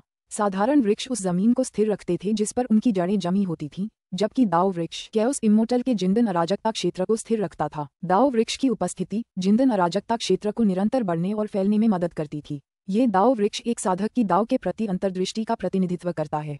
निंग का मार्ग तलवार का दाव था और इसलिए यह वृक्ष तलवार के दाव का प्रतीक था। बेशक भविष्य में निंग का जिंदन अराजकता क्षेत्र अन्य दाव वृक्षों को भी जन्म दे सकता था, जो जल या बिजली के दाव के प्रतीक थे। हालांकि वर्तमान में निंग इन दाव के संबंध में स्पष्ट रूप से पर्याप्त रूप से प्रबुद्ध नहीं था। उसके अन्य दाव अभी विश्व स्तर पर नहीं थे। वह दाव बीज तो बना सकता था, लेकिन उनके खिलने और वृक्ष बनने का कोई रास्ता नहीं था। दाव वृक्ष की ऊंचाई दाव के प्रति साधक की अंतर्दृष्टि के स्तर को दर्शाती थी। सामान्य साधक जो अभी अभी विश्व स्तरीय साधक बने हैं, उनके पास आमतौर पर लगभग 1000 मीटर ऊंचे दाव वृक्ष ही होते हैं। अपनी नींव को स्थिर करने के बाद ही उनका दाव वृक्ष 3000 मीटर ऊंचा हो पाता है। 3000 मीटर ऊंचे दाव वृक्ष का अर्थ था कि व्यक्ति सामान्य विश्व स्तरीय साधक बन गया है। 30,000 मीटर ऊंचे दाव वृक्ष का अर्थ था कि वह विश्व स्तर के श्रेष्ठ साधकों के बराबर था। 108,000 मीटर ऊंचे दाव वृक्ष का अर्थ था कि व्यक्ति विश्व स्तरीय साधक के रूप में पूर्ण निपुणता के स्तर पर पहुंच गया है। विश्व स्तरीय साधकों के लिए 108,000 मीटर तक बढ़ने वाले दाव वृक्ष अधिकतम संभव सीमा थी। किसी भी विश्व स्तरीय साधक का दाव वृक्ष इससे अधिक ऊंचा नहीं हो सकता था। केवल तभी जब कोई अपना दाव पाले और उसमें मूलभूत परिवर्तन हो जाए, तभी यह सीमा पार हो सकती थी, जिससे दाव वृक्ष और भी ऊंचा और घना हो सकता था।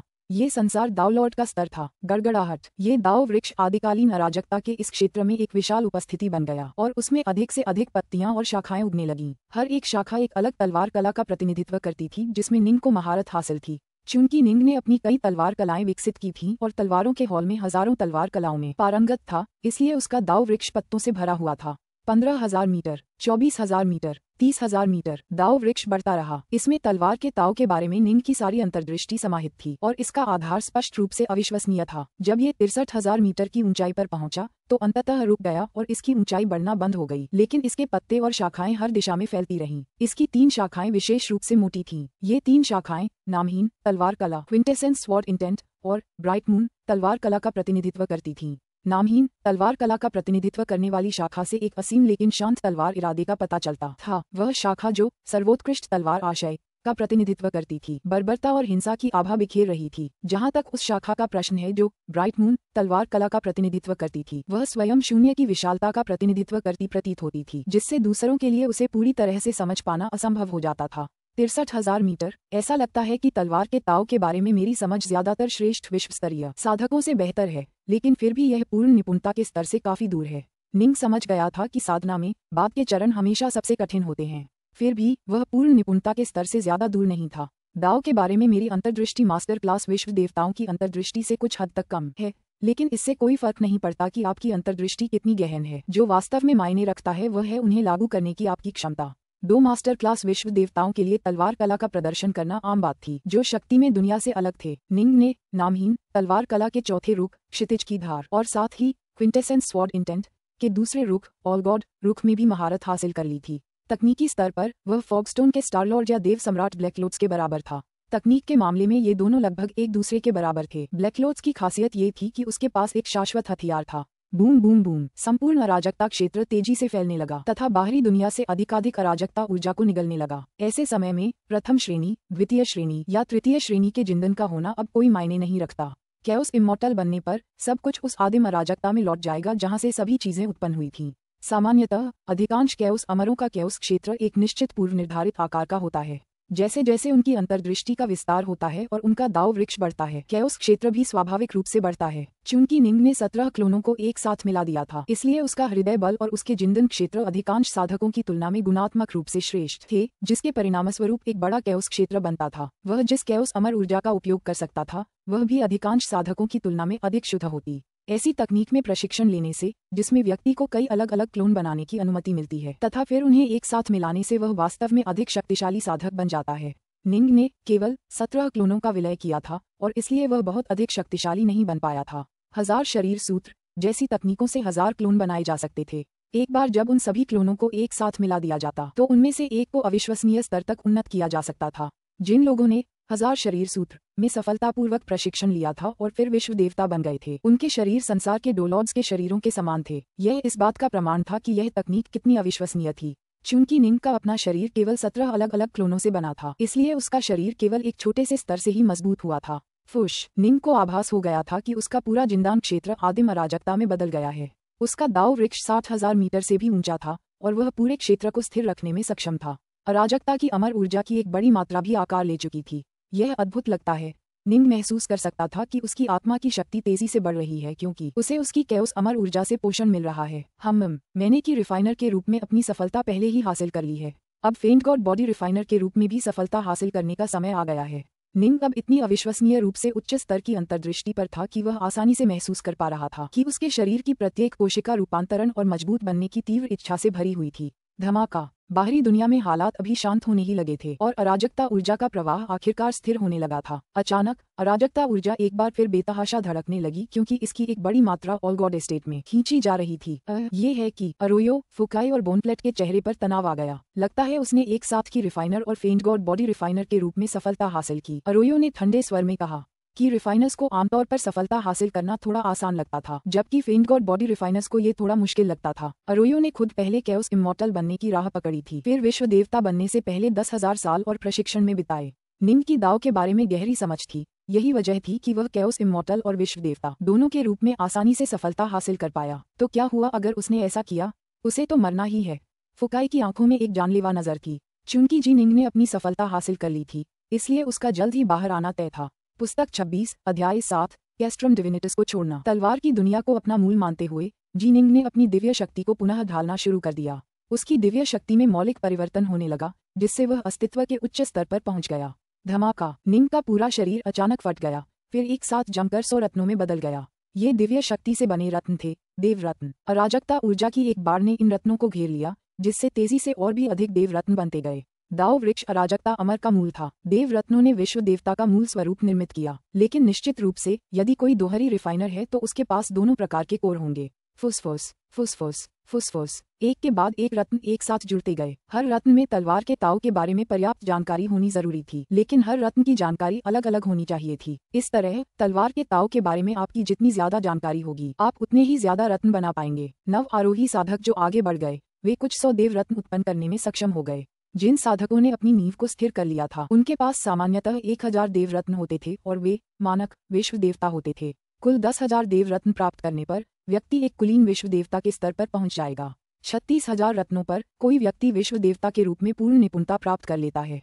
अंत में निंग ने कुल मिलाकर ठीक 21,192 देव रत्न बनाए। यह उसके दाव वृक्ष की ऊंचाई के बराबर था और निंग ने यही उम्मीद की थी। चूंकि उसने 17 क्लोनों को एक साथ मिला दिया था, इसलिए उसके देव रत्नों में निहित दिव्य शक्ति साधारण विश्व देवताओं की दिव्य शक्ति से थोड़ी अधिक शुद्ध थी। संक्षेपित करें, पूरे क्षेत्र में बिखरे हुए 21,000 देवरत्न तुरंत एक केंद्रीय स्थान की ओर बढ़ने लगे तथा एक मानव आकृति में मिल गए, जिसका आकार श्वेत वस्त्रधारी युवक जैसा था। जब मैं अपनी सफलता की ओर बढ़ रहा हूँ, मेरे पास असीमित मात्रा में अराजकता ऊर्जा उपलब्ध है। मुझे जल्दी से इसका उपयोग अपने नीले पुष्प क्षेत्र को भरने के लिए करना होगा। निंग के माथे पर नीले पुष्प की मुहर दिखाई दी जैसे ही उसने अपनी इंद्रियों को चेतना के सागर के नीले पुष्प क्षेत्र में भेजा।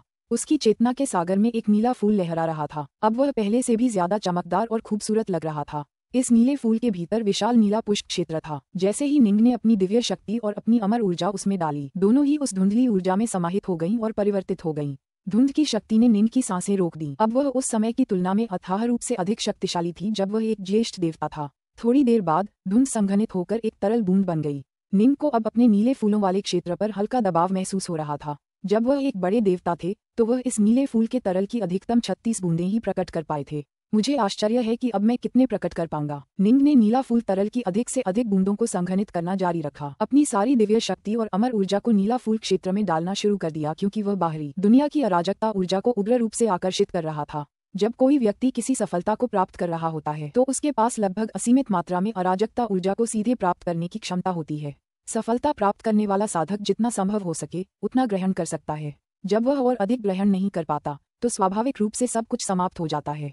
इतना समय क्यों लग रहा है? जी निंग इतनी अराजकता ऊर्जा कैसे अवशोषित कर सकती है? सू यूजी, dragon binder, all god estate की संरचना आत्माएं, अरोयो, फुकाई सभी एक समान रूप से उस समय से स्तब्ध थे जो जी निंग अराजकता ऊर्जा को अवशोषित करने में खर्च कर रही थी।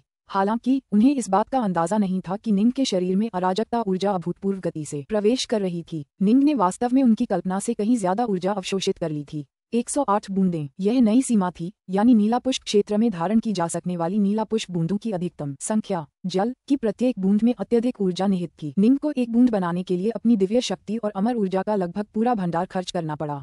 दूसरे शब्दों में, नीला पुष्प क्षेत्र ने अभी अभी जितनी ऊर्जा अवशोषित की थी वह विश्व स्तरीय साधक बनने के बाद निंग द्वारा सामान्य रूप से अवशोषित की जाने वाली ऊर्जा से 100 गुना अधिक थी। लेकिन निश्चित रूप से कुछ साधक ऐसे भी थे जिन्होंने अपनी सफलताओं के दौरान ऊर्जा अवशोषण की प्रक्रिया को जानबूझकर धीमा कर दिया था ताकि समग्र प्रक्रिया को बेहतर ढंग से समझ सकें। इस प्रकार जब जी निंग तेजी से जितनी हो सके उतनी अराजकता ऊर्जा अवशोषित कर रहा था, सू यूजी और अन्य सभी को बस यही लग रहा था कि वह बस बहुत समय ले रहा है। उन्हें वास्तव में समझ नहीं आ रहा था कि उसने कितनी अराजकता ऊर्जा सोख ली है।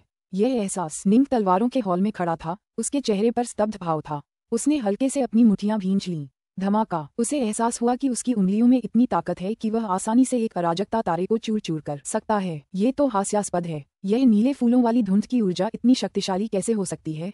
निंग ने ताओवू 18 दानव देवों द्वारा बनाए गए 17 क्लोनों को एक साथ मिला दिया था। अब जब वह एक विश्व देवता बन गया था तो उसके पास अर्धचरणीय डाउनलोड की शक्ति थी। और फिर भी जब निंग ने नीला पुष्प धुंध ऊर्जा की शक्ति को सक्रिय किया तो उसके शरीर में एक जबरदस्त परिवर्तन आया। जब नीले फूलों की धुंध की ऊर्जा ने उसके शरीर को भर दिया तो उसका शरीर लालच से उसे पी गया, मानो कोई सूखी जमीन लंबे सूखे के बाद बारिश का पानी पी रही हो। नीले फूलों की धुंध की ऊर्जा ने उसे जीवन शक्ति और प्राण ऊर्जा से भर दिया, जिससे उसके पूरे शरीर में इतनी भयानक शक्ति भर गई कि निंग खुद भी उससे डर गया। नीले फूलों की धुंध की ऊर्जा मेरे शरीर को मजबूत कर रही है तो मैं संसार डाउनलोड जितना तेज हो जाऊंगा, निंग ने सोचा। ये 9 कैओस सील कहाँ से आईं? ये तो बेहद शक्तिशाली हैं। ये तकनीक न केवल ज्येष्ठ देवताओं और अमर पूर्वजों के लिए अत्यंत लाभकारी थी, बल्कि विश्व स्तरीय साधकों के लिए भी उतनी ही लाभदायक थी। ये तकनीक सचमुच अलौकिक थी। जिसने सहस्त्र शरीर सूत्र में महारत हासिल कर ली थी, उसका शरीर किसी नव आरोहित संसार डाउनलोड के समान होता, और निंग की नील पुष्प मुहर भी उस सूत्र जितनी ही अद्भुत रूप से प्रभावी थी। ताओवादी 3 पवित्रताओं ने कहा कि उसे यह आदिकालीन अराजकता में मिला है। ऐसा लगता है कि मुझे अपने आदिकालीन जुड़वां को तीनों लोगों के आसपास की आदिकालीन अराजकता में भटकने के लिए भेजना चाहिए। मुझे आश्चर्य है कि क्या मैं असली 9 अराजकता मुहरें ढूंढ पाऊंगा। निंग को लग रहा था कि इन 9 बेहद शक्तिशाली अराजकता मुहरों की पृष्ठभूमि असाधारण होनी चाहिए। उसका आदिकालीन जुड़वां पहले से ही तीनों लोगों के बाहर आदिकालीन अराजकता में स्थित था और उसके पास करने के लिए कुछ नहीं था। वह उसे खोजबीन के लिए भेज सकता था। जिस क्षण उसने सफलता प्राप्त की उसी क्षण उसके प्राइमल ट्विन ने भी सफलता प्राप्त कर ली थी। अब उसे भी नीला फूल धुंध ऊर्जा का सहारा और बल मिल रहा था, जिससे उसे शक्ति का वह स्तर मिल गया जो निंग के असली शरीर के बेहद करीब था। उसकी एकमात्र कमजोरी यह थी कि उसके पास कोई शाश्वत हथियार नहीं था। हालांकि मैं ज्यादा घमंडी नहीं हो सकता। अनंत आदिम अराजकता कई रहस्यों से भरी है। सहस्त्र पिंड सूत्र, 9 अराजकता मुहरें। हालांकि ऐसी अविश्वसनीय रूप से शक्तिशाली तकनीकें बहुत दुर्लभ हैं, फिर भी वे मौजूद हैं। मैं भाग्यशाली था कि मुझे एक मिली, लेकिन मैं खुद को ज्यादा घमंडी नहीं होने दे सकता। जैसा कि कहा जाता है, कहीं न कहीं हमेशा एक ऊंचा पहाड़ होता है। डाउलॉर्ड ऑलगॉड एक ऐसा व्यक्ति था जो शाश्वत सम्राटों का वध करने में सक्षम था। निंग जल्दी से शांत हो गया और अपनी उत्तेजित भावनाओं को दबा लिया।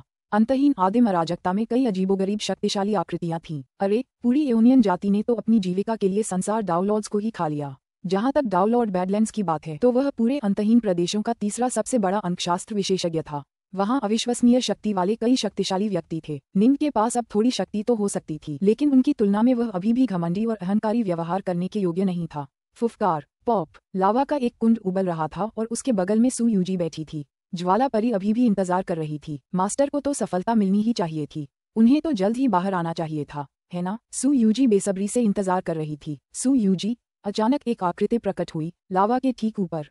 ये लगभग नग्न नंगे पांव युवती थी। आओ, जाने का समय हो गया है। क्या यह मास्टर ही थे जिन्होंने सफलता हासिल की? सू यूजी ने पूछा। हाँ, युवती ने सिर हिलाया। उसके चारों ओर अंतरिक्ष मुड़ गया और विकृत हो गया, क्योंकि उसे एक बार फिर जबरदस्ती दूर भेज दिया गया। अरे, उसके आसपास की हर चीज धुंधली और विकृत हो गई। जब तक सब कुछ फिर से ध्यान में आया, सू यूजी को एहसास हुआ कि वह कैस्ट्रम डिविनिटस के सामने वाले विशाल चौक में वापस आ गई है, जहाँ संसार ग्राइंडर्स का मुकदमा चला था। गुरुजी, सू यूजी ने तुरंत पास खड़े सफेद वस्त्रधारी युवक को देखा। निंग वहीं खड़ा था। उसकी पीठ पर तलवार थी और उसके शरीर से प्रचंड शक्ति का एक विशाल आभामंडल निकल रहा था। यह एक विश्वदेवता का आभामंडल था। बधाई हो, गुरुजी, सू यूजी ने प्रसन्नतापूर्वक कहा। ऑलगॉड एस्टेट सचमुच हम दोनों के लिए एक धन्य स्थान था। हम दोनों ने यहाँ विश्व स्तर पर सफलता प्राप्त की। हाँ, ये सचमुच एक धन्य जगह थी। निंग तलवारों के हॉल और उसकी हजारों तलवार कलाओं के बारे में सोचने से खुद को रोक नहीं पाया। वह जगह वाकई उसके लिए बहुत मददगार रही थी। वरिष्ठ, निंग ने पास ही खड़ी गठन आत्मा युवती की ओर देखा।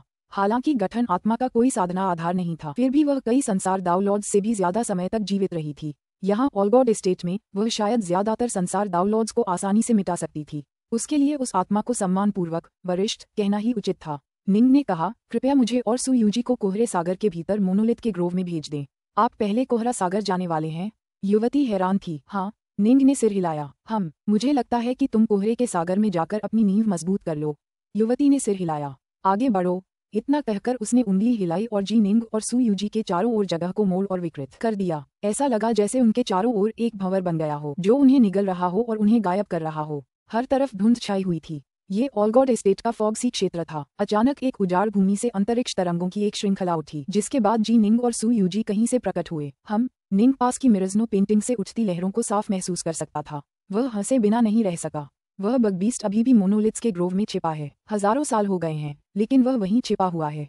मोनोलिथ्स का ग्रोव एक खतरनाक जगह थी, लेकिन निंग को अब उससे डर नहीं लगता था। आखिरकार ऑलगॉड एस्टेट में आने का उसका मुख्य कारण मिरजनो पेंटिंग हासिल करना ही था।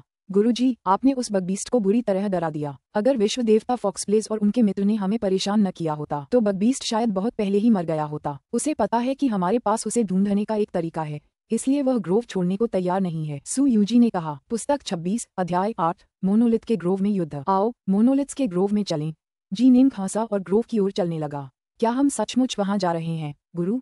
सू यूजी थोड़ी चिंतित थी। जैसे ही उसने निंग को फॉर्मेशन स्पिरिट गर्ल से उन्हें सीधे फॉग सी में टेलीपोर्ट करने के लिए कहते सुना, वह थोड़ी घबरा गई थी।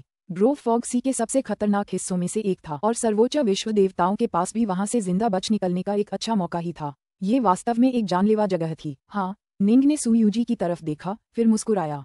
लेकिन इस लड़ाई में तुम्हारी जरूरत नहीं होगी। जब लड़ाई शुरू हो तो तुम बस एस्टेट वॉल्ट में चले जाना। अगर तुम मेरे साथ रहोगी तो मेरा ध्यान भटक जाएगा क्योंकि मुझे तुम्हारी रक्षा करनी होगी। निंग के शब्द काफी सरल और साधारण थे, लेकिन सू यूजी उन शब्दों में निहित पूर्ण आत्मविश्वास और पूर्ण प्रभुत्व को महसूस कर सकती थी। उसके स्वामी अभी अभी विश्व देवता बनने के लिए आगे बढ़े थे, फिर भी उनमें पहले से ही इतना अविश्वसनीय विश्वास था। सू यूजी ने धीरे से सिर हिलाया। ठीक है, मैं आपकी बात सुनूंगी गुरु। मुझे अब भी उम्मीद है कि आप ग्रोव में अपनी यात्रा में सावधानी बरतेंगे। बोलते हुए उसने निंग को बहुत ध्यान से देखा। उसकी आभा से उसकी वर्तमान शक्ति के स्तर के बारे में कुछ सुराग ढूंढने की कोशिश कर रही थी। निंग की आभा किसी विश्व देवता जैसी थी, लेकिन ऐसा नहीं लग रहा था कि कोई और बड़ा बदलाव आया हो। ओह, एक बदलाव ये था कि निंग पहले से ज्यादा शांत लग रहा था। खतरनाक जगह पर होने के बावजूद वो पूरी तरह शांत और निश्चिंत लग रहा था। गुरुजी, आप अपनी पीठ पर तलवार क्यों ढो रहे हैं? सू यूजी को अचानक सबसे बड़ा फर्क समझ आया। पहले निंग युद्ध में उतरते ही अपनी तलवार को तुरंत मूर्त रूप दे देता था। उसने पहले कभी उसे अपनी पीठ पर नहीं रखा था। निंग ने कहा, मैं प्रशिक्षण ले रहा हूँ। प्रशिक्षण? सू यूजी हैरान थी। पीठ पर तलवार ढोना प्रशिक्षण कैसे माना जा सकता है? फिर भी उसने कोई और सवाल नहीं पूछा। निंग अपनी पीठ पर शाश्वत अस्त्र वायलेट ज्वेल धारण किए हुए था।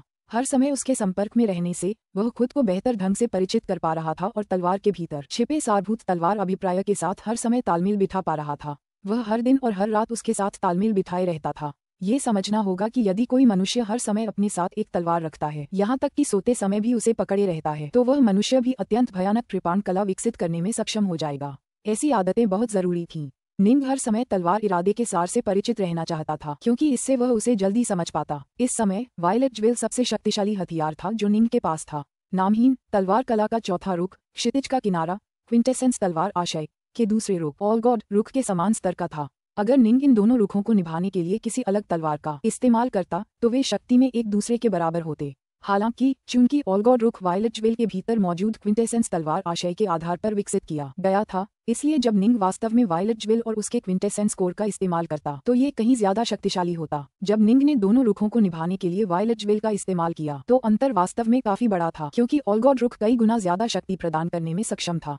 तुम्हें अपनी साधना पथ पर अपनी रक्षा करनी होगी, अन्यथा तुम शीघ्र मृत्यु को प्राप्त हो जाओगे। अब मुझे नामहीन तलवार कला और सारांश तलवार आशय दोनों की गहरी समझ हो गई है।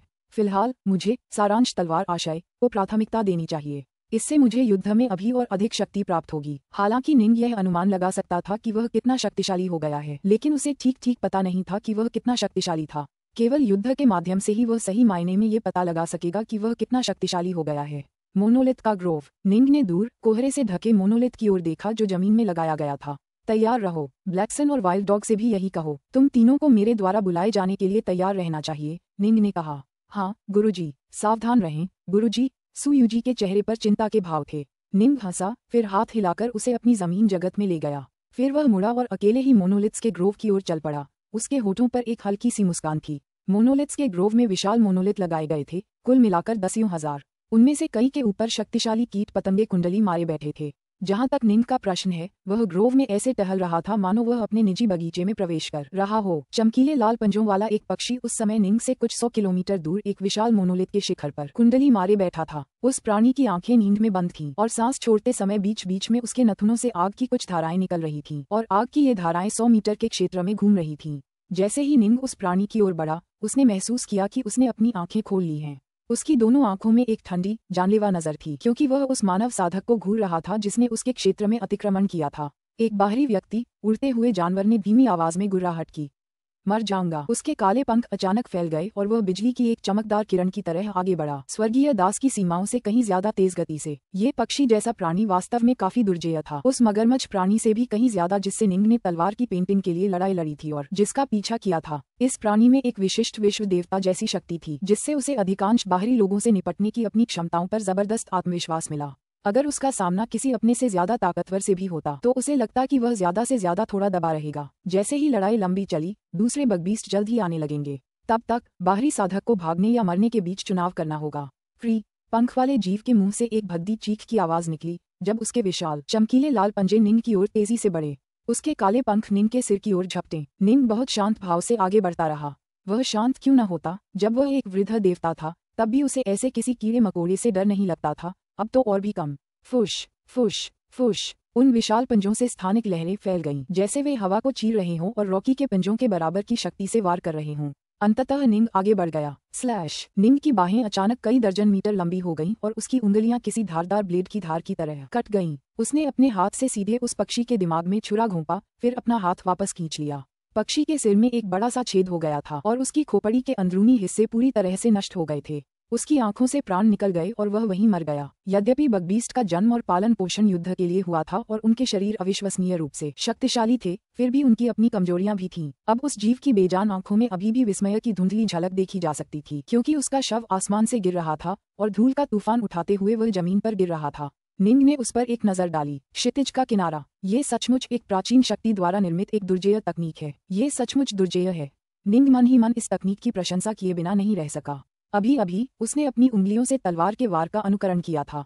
तारों को पकड़ने वाले हाथ के अपने 7वें चक्र के कारण उसके दोनों हाथ अब दाव हथियारों के समान थे। इस तरह के बगबीस्ट उसके असली हथियार निकालने के लायक नहीं थे। होराइजन एज तकनीक को एक शब्द में संक्षेपित किया जा सकता है, तीव्र। जैसे ही तलवार वार करती, वह तुरंत क्षितिज के बिल्कुल किनारे तक पहुंच जाती। यही क्षितिज का किनारा नाम का अर्थ था। जी निंग ने बस अपने दाहिने हाथ से वार किया था, लेकिन पक्षी जानवर को चकमा देने या रोकने का कोई मौका नहीं दिया गया। नीले फूलों की धुंध की ऊर्जा ने निंग को शुरू से ही अविश्वसनीय गति और शक्ति प्रदान की थी, और जब उसने इसे क्षितिज के किनारे की तकनीक के साथ मिलाया तो वह और भी तेजी से वार करने में सक्षम हो गया। पक्षी जानवर जैसे अविश्वसनीय रूप से शक्तिशाली शरीर वाले कीट जानवर भी समय पर उसे चकमा नहीं दे पाते। ग्वारार आक्रमणकारी को मार डालो, बाहरी व्यक्ति को मार डालो। इस अचानक युद्ध से उत्पन्न लहरें तेजी से मोनोलिथ्स के ग्रोव के पूरे 10,000 किलोमीटर क्षेत्र में फैल गईं, जिससे सभी बगबीस्ट उग्र रूप से इस स्थान पर जमा होने लगे। ये ग्रोव का सबसे भयानक पहलू था। दुर्जेय विश्व स्तरीय साधक इन बगबीस्टों से एक एक करके निपट सकते थे, लेकिन जब वे आपको घेर लेते और इस तरह आप पर टूट पड़ते तो आपके पास भागने के अलावा कोई विकल्प नहीं होता, भले ही आपके पास सर्वोच्च विश्व देवता की शक्ति क्यों न हो। दिलचस्प। मैं तुम सबका इस्तेमाल करके खुद को परखूंगा और देखूंगा कि मैं कितना ताकतवर बन गया हूँ। निंग मगरमच्छ की दिशा में आगे बढ़ता रहा। उसकी दृष्टि के क्षेत्र में और भी कई बगबीस्ट दिखाई देने लगे।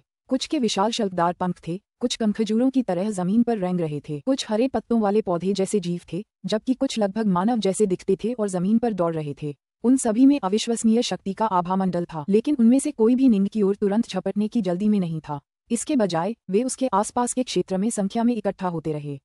उनमें से 10, उनमें से 20, उनमें से 30। उन्होंने निंग के चारों ओर चक्कर लगाया, लेकिन हमला नहीं किया। कितना चालाक! हालांकि बगबीस्ट बेवकूफ जीव होते हैं, लेकिन जो बचकर विश्व स्तर तक पहुंच पाते हैं वे सभी बहुत चालाक होते हैं। निंग ने 30 से ज्यादा बगबीस्टों को देखकर हंसी, जो पहले ही आ चुके थे। ये सभी शक्तिशाली जीव निंग को गौर से देख रहे थे, जो पानी के शांत कुंड की तरह शांत था। मारना, उसे मार डालो। आखिरकार वे आगे बढ़े।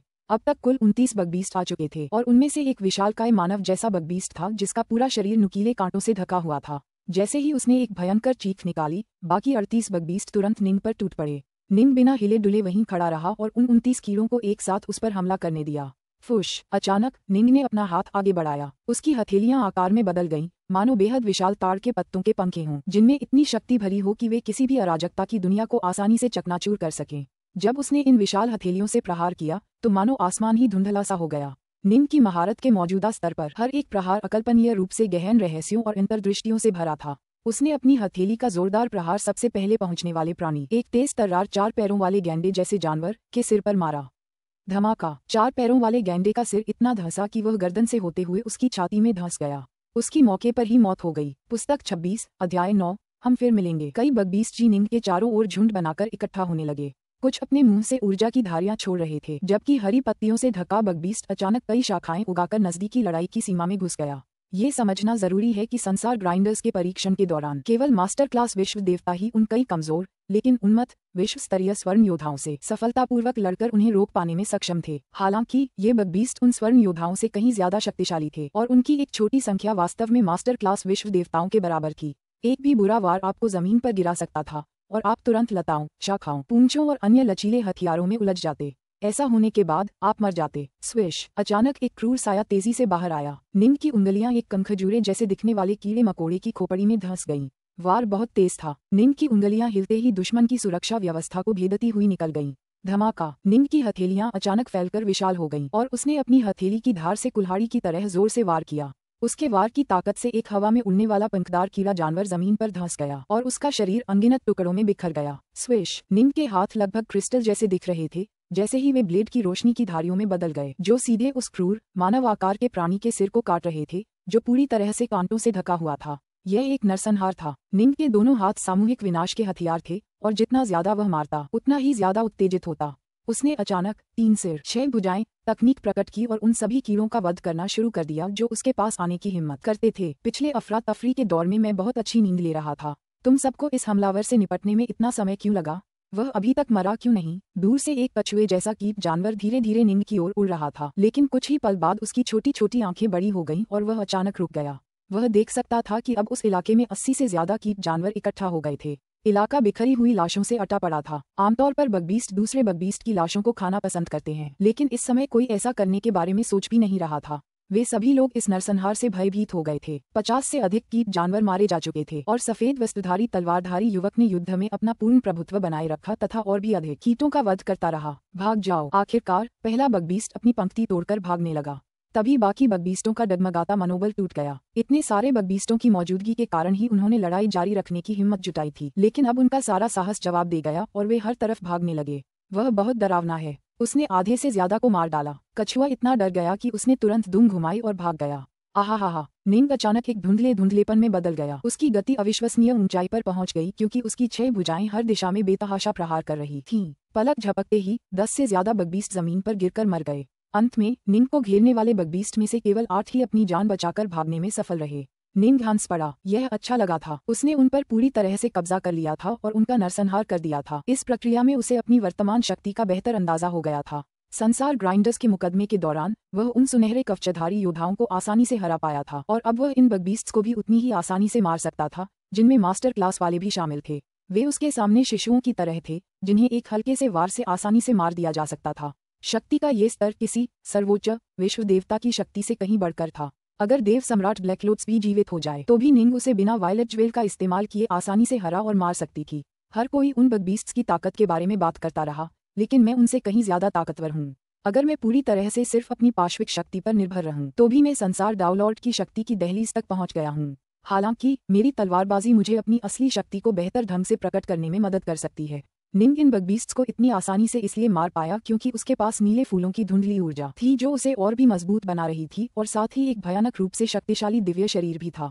अरोयो ने संसार ग्राइंडर पर कुछ सफलताएं हासिल की हैं और अब एक पालौकिक विश्व देवता है। वह शायद संसार डाउलॉर्ड की शक्ति की सीमा तक भी मुश्किल से ही पहुंचा है। हालांकि वह उस स्तर तक तभी पहुंच सकता है जब वह अपने प्रहारों में अपनी पूरी शक्ति का इस्तेमाल करे। 3 सिर 6 भुजाएं का प्रयोग करते समय मैं जो भी वार करता हूं वह शायद उसके पूरे बल वाले वार से कुछ ज्यादा ही शक्तिशाली होता है। अगर मैं अपना शाश्वत अस्त्र वायलेट ज्वेल इस्तेमाल करूं तो मुझे लगता है कि मेरे प्रहारों की शक्ति वास्तविक संसार डाउलॉर्ड्स को भी डराने के लिए पर्याप्त होगी, निंग ने सोचा। हालांकि वह केवल उस संसार डाउलॉर्ड को ही धमका पाएगा जिसने हाल ही में सफलता हासिल की हो। सच्चे संसार डाउलॉर्ड जो फेंट गॉड बॉडी रिफाइनर रहे थे उनके पास निंग के समान ही शक्तिशाली दिव्य शरीर होंगे और उनके पास आमतौर पर शाश्वत हथियार और दाव के बारे में अधिक गहन अंतर्दृष्टि होगी। चूंकि उनके पास अपनी अन्य गुप्त कलाएं और दिव्य क्षमताएं थीं, निंग अभी भी उनसे युद्ध करने में सक्षम होने से कुछ दूरी पर था। हालांकि यह एक निर्विवाद तथ्य था कि यदि निंग ने अपनी तलवार से वार किया तो संसार डाउलॉर्ड्स को भी उसके वार को गंभीरता से लेना होगा। भाग जाना। ग्रोव में बचे हुए कीट जानवर तितर बितर होकर भागने लगे। निंग की बात करें तो वह समझ गया था कि मगरमच्छ कहाँ है और किस दिशा में भाग रहा है। निंग तेजी से उसकी दिशा में आगे बढ़ा और रास्ते में उसे पूरे उपवन में बिखरे हुए कई जादुई खजाने और हथियार दिखाई दिए। ये युद्ध में लूटे गए सामान थे जो बगबीस्ट ने मारे गए साधकों से लूटे थे। निंग आगे बढ़ा और उपवन से आगे बढ़ते हुए उन्हें इकट्ठा किया। वह मगरमच्छ अभी भी भाग रहा है। निंग की गति अचानक बढ़ गई। धमाका। जैसे ही वह ग्रोव के ऊपर आसमान में तेजी से आगे बढ़ा, उसकी गति अचानक एक नए और भयानक स्तर पर पहुंच गई। उसने लगभग तुरंत ही उस अंधाधुंध भागते मगरमच्छ कीट को पकड़ लिया, जो अपनी पूरी गति से भाग रहा था। आखिर वह हमलावर कौन था और वह इतना ताकतवर क्यों है? बाकी सब भाग रहे हैं तो मुझे भी भाग जाना चाहिए। ठीक है। मगरमच्छ कीट ने लड़ाई में हिस्सा नहीं लिया था, लेकिन जब बाकी जीव भाग गए थे तब वह भी भागने लगा था। झटपट निंग अचानक मगरमच्छ के सामने आ गया। मगरमच्छ चौंककर रुक गया। वह उस सफेद वस्त्रधारी युवक को, जो अभी अभी उसके सामने आया था, बुरी तरह डरकर देखने लगा। उसने इस युवक को पहचान लिया। बरसों पहले इस युवक ने उसका इतनी जोर से पीछा किया था कि उसके पास भागने के लिए ग्रोव के अलावा और कोई जगह नहीं थी। हालांकि उस समय उस युवक का आभामंडल काफी कमजोर था। उस समय वह सिर्फ एक ज्येष्ठ देवता था। अब उसका आभामंडल कहीं ज्यादा शक्तिशाली था। उसने मुझे ग्रोव में पीछा किया। क्या उसी ने इसे बर्बाद किया है? मगरमच्छ बगबीस्ट पूरी तरह से डर गया। बगबीस्ट संवेदनशील प्राणी होते हैं और इसलिए उनमें डर पैदा करने की क्षमता होती है। ग्रोव में भी वह बस मौजूद कमजोर प्राणियों में से एक था। अब वह निंग से लड़ने की हिम्मत कैसे कर सकता था? मुझे छोड़ दो। जैसे ही निंग उस प्राणी के सामने आया, उसने जल्दी से दया की गुहार लगाई। निंग ने पलकें झपकाईं। उसे हमला करने की कोई जल्दी नहीं थी। ऐसे वक्त में इसे दया मांगना आता है। दिलचस्प है, ये पहली बार था कि निंग का सामना एक ऐसे कीट से हुआ जो दया की भीख मांग रहा था। अपना खजाना सौंप दो, निंग ने निर्देश दिया। अगर तुमने एक भी चीज छिपाई तो मुझे दोष मत देना कि मैंने तुम्हें मौका नहीं दिया। हाँ। मगरमच्छ का पूरा शरीर धूसर धुंध की एक धारा में बदल गया और एक के बाद एक खजाने उस धुंधले क्षेत्र से बाहर उड़ने लगे। दाव हथियार, अजीबोगरीब पंजे, शल्क, एक स्क्रॉल, अराजकता के खजाने। उसके बगल में खजानों का एक छोटा सा ढेर दिखाई दिया। मेरे पास जो कुछ भी है सब यही है। मैंने कुछ भी नहीं छिपाया। मगरमच्छ ने अपना रूप बदला और जल्दी से निंग से चापलूसी भरे अंदाज में बात की। निंग की आंखें चमक उठीं। पंजे और शल्क युद्ध में मिले थे जो उस मगरमच्छ ने दूसरे बगबीस्ट को हराकर हासिल किए थे। निंग को उनकी कोई परवाह नहीं थी। हालांकि उस स्क्रॉल से तलवार की जैसी आभा निकल रही थी जो खास तौर पर मनमोहक थी, और ये तथ्य कि वह उसकी अपनी मिरजनो पेंटिंग के साथ प्रतिध्वनित हो रही थी निंग को बता रहा था कि यही वह वस्तु होगी जिसकी उसे तलाश थी। निंग ने हाथ हिलाकर स्क्रॉल को अपनी ओर खींचा। उसने स्क्रॉल खोलकर देखा। वह एक महल की पेंटिंग थी। यार, ये पेंटिंग्स वाकई बहुत भद्दी हैं, निंग मन ही मन बुदबुदाया, लेकिन उसके चेहरे पर मुस्कान थी। उसने पेंटिंग रख दी। हर सेट में 4 पेंटिंग्स। अब मेरे पास इस सेट की पहली और तीसरी पेंटिंग्स हैं। निंग मुड़ा और मोनोलिथ्स के ग्रोव की ओर वापस उड़ गया। मगरमच्छ जैसा जीव घबराहट से निंग को जाते हुए देखता रहा, फिर एक बार फिर भागने के लिए बेतहाशा मुड़ा। उसके 4 छोटे पैर तेजी से हिल रहे थे और वह एक बार फिर धुंध की एक लकीर में बदल गया। निंग ने मोनोलिथ्स के ग्रोव में ज्यादातर बगबीस्ट को मार डाला था और उनमें से कई के पास युद्ध में लूटे गए बहुमूल्य खजाने थे। निंग स्वाभाविक रूप से ये सब इकट्ठा करने की योजना बना रहा था। 6 दिन बाद निंग कोहरे सागर से निकलकर 10,000 पर्वतों पर वापस आ गया। अब जाने का समय हो गया है। निंग ने पीछे मुड़कर कोहरे की ओर देखा और मन ही मन आह भरी। उसे अभी भी वह दृश्य साफ साफ याद था जब उसने पहली बार अंडरमून झील में प्रवेश किया था। उस समय निंग केवल एक स्वर्ग देवता था और विश्व देवता नॉर्थवेस्ट को एक अत्यंत शक्तिशाली व्यक्ति मानता था। अब निंग शक्ति के उस स्तर पर था जहां विश्व देवता नॉर्थवेस्ट कभी पहुंच भी नहीं पाए थे। संसार डाउनलॉर्ड स्तर से नीचे बहुत कम ही ऐसे व्यक्ति थे जो निंग की बराबरी कर पाते। लेकिन मैं अभी भी इतना मजबूत नहीं हूं कि स्पेस टाइम के प्रवाह को उलट सकूं और उसे वापस जीवित कर सकूं। निंग ने अपना सिर हिलाया, फिर पहाड़ों से बाहर चला गया।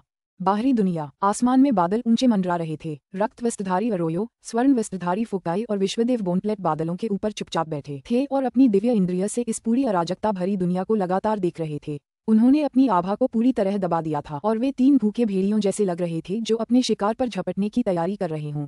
फिलहाल उनके पंजे और नुकीले दांत छिपे हुए थे और वे चुपचाप इंतजार कर रहे थे। वे निंग के उभरने का इंतजार कर रहे थे। गड़गड़ाहट। अचानक वहां एक स्थानिक लहर उठी। अरोयो, फुकाई और बोनप्लेट एक साथ दूर किसी दिशा की ओर देखने लगे। हालांकि वे लाखों किलोमीटर दूर थे, फिर भी वे बड़ी स्पष्टता से एक सफेद वस्त्रधारी युवक को देख पा रहे थे जिसकी पीठ पर तलवार लटक रही थी और जो ऑलगॉड एस्टेट के ऊपर हवा में प्रकट हुआ था। यह वही विचित्र वृद्ध देवता था जिसका वे इतने लंबे समय से इंतजार कर रहे थे। अरे, निंग उनकी दिव्य इंद्रिय को भांप गया, इसलिए उसने अपनी दिव्य इंद्रिय भी फैला दी। ऐसा करते हुए वह भी उनकी ओर देखने के लिए मुड़ा और उसे तुरंत बादलों के ऊपर कमल मुद्रा में विराजमान वे 3 दूर की आकृतियां दिखाई दीं। उस क्षण उनकी निगाहें हवा में एक दूसरे से टकरा गईं। पुस्तक 26, अध्याय 10, हिलविंड गोलेम्स। स्वूश स्वूश स्वूश। 3 शक्तिशाली विश्वदेवता 3 उल्कापिंडों की तरह हवा में उड़ते हुए तेज गति से सीधे निंग की ओर बढ़े। हालांकि वे लाखों किलोमीटर दूर थे, फिर भी वे एक ही सांस में निंग के ठीक पास पहुंच गए। बोल्ड। अरोयो ने निंग की ओर देखा। तुम काफी आश्वस्त लग रहे हो। फुकाई की आंखें सिकुड़ी हुई थीं और वह ठंडे वजनदार अंदाज में निंग को देख रहा था। जहां तक विश्व देवता बोनप्लेट का प्रश्न है, वह चुपचाप अरोयो के बगल में खड़ा था। निंग खुद एक संसार डाउनलोड की गति तक पहुंच गया था। निंग एक नजर में ही बता सकता था कि हालांकि ये तीनों काफी तेज थे, फिर भी वह अपने थंडरलाइट विंग्स का इस्तेमाल किए बिना ही उनके किसी भी पीछा को आसानी से चकमा दे सकता था। हालांकि आसपास का इलाका बंद कर दिया गया था, जिससे टेलीपोर्टेशन नहीं हो सकता था, फिर भी निंग की गति ने उसे जब चाहे हमला करने और जब चाहे भागने की अनुमति दे दी। पहल उसके हाथ में थी। अरोयो और फुकाई ने कभी सोचा भी नहीं होगा कि विश्व देवता बनते ही जी निंग गति में उनसे कहीं आगे निकल जाएगा। फिलहाल वे दोनों जबरदस्त आत्मविश्वास से भरे हुए थे। अनंत रक्त सौंप दो, अरोयो ने कहा।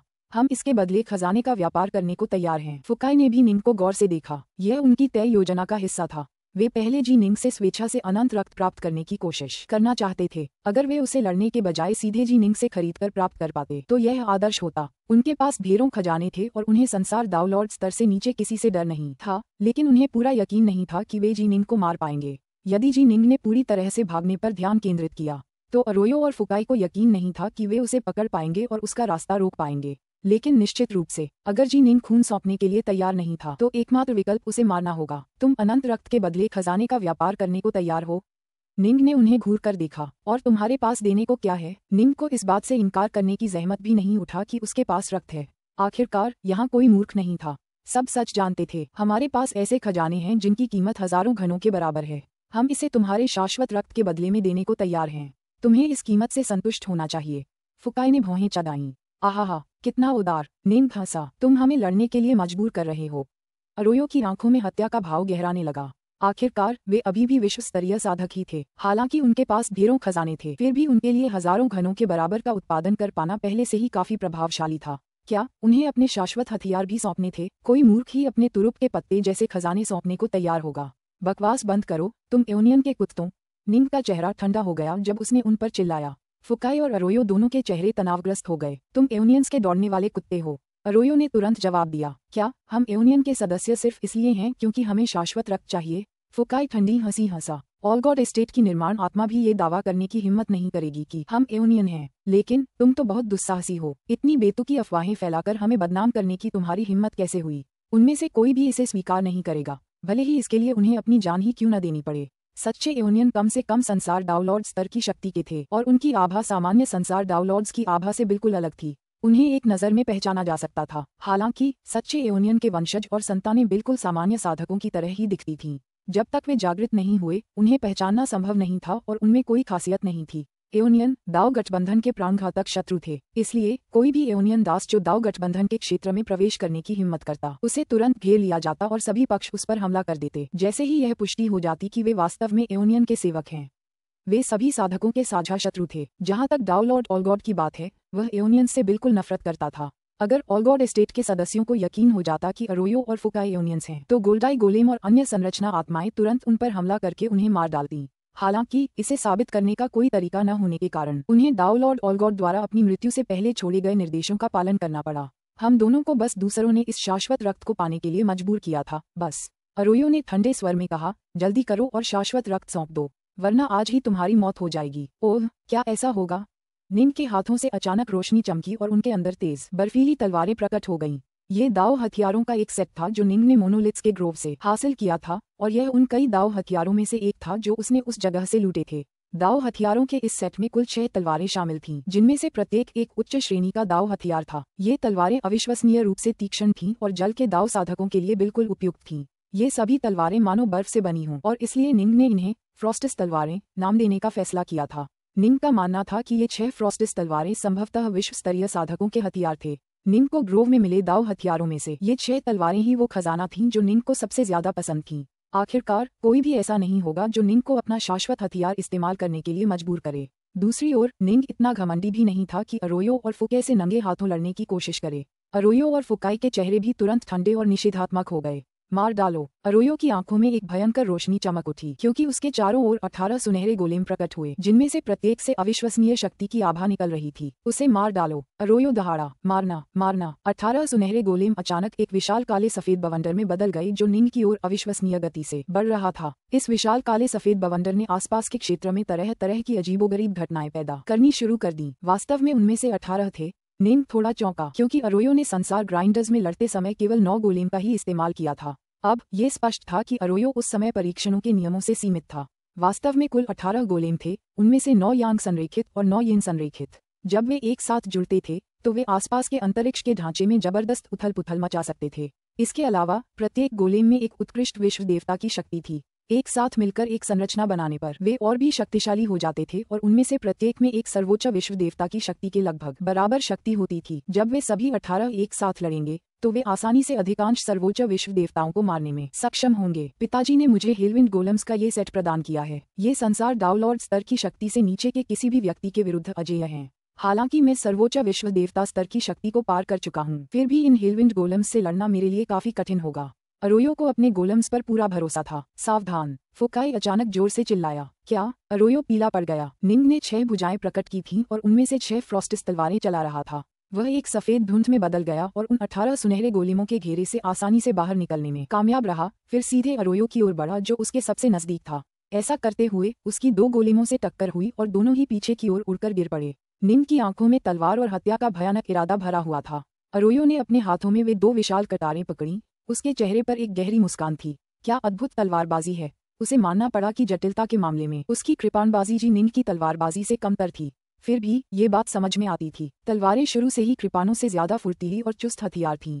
कृपाणबाजी ऐसे हथियार थे जो प्रभुत्व और अपरिष्कृत शक्ति पर केंद्रित थे। वे 2 बिल्कुल अलग हथियार थे। अरोयो को अब भी अपनी कृपाण विद्या पर पूरा भरोसा था। आखिरकार इन्हीं कृपाण विद्याओं ने उसे सर्वोच्च विश्व देवता स्तर की शक्ति से भी आगे बढ़ने में सक्षम बनाया था। मर जाओ। जैसे ही निंग उसकी ओर बढ़ा, अरोयो ने अचानक अपने दोनों विशाल कटारों से वार किया, जिससे ब्लेड की रोशनी की 2 धारियां निकल गईं। फुफ फुफ। हवा में रक्त लाल प्रकाश की 2 आड़ी तिरछी धारियां प्रकट हुईं, जो पूर्ण प्रभुत्व की आभा से भरी थीं। वे भयानक शक्ति की आभा के साथ सीधे निंग की ओर बढ़ीं।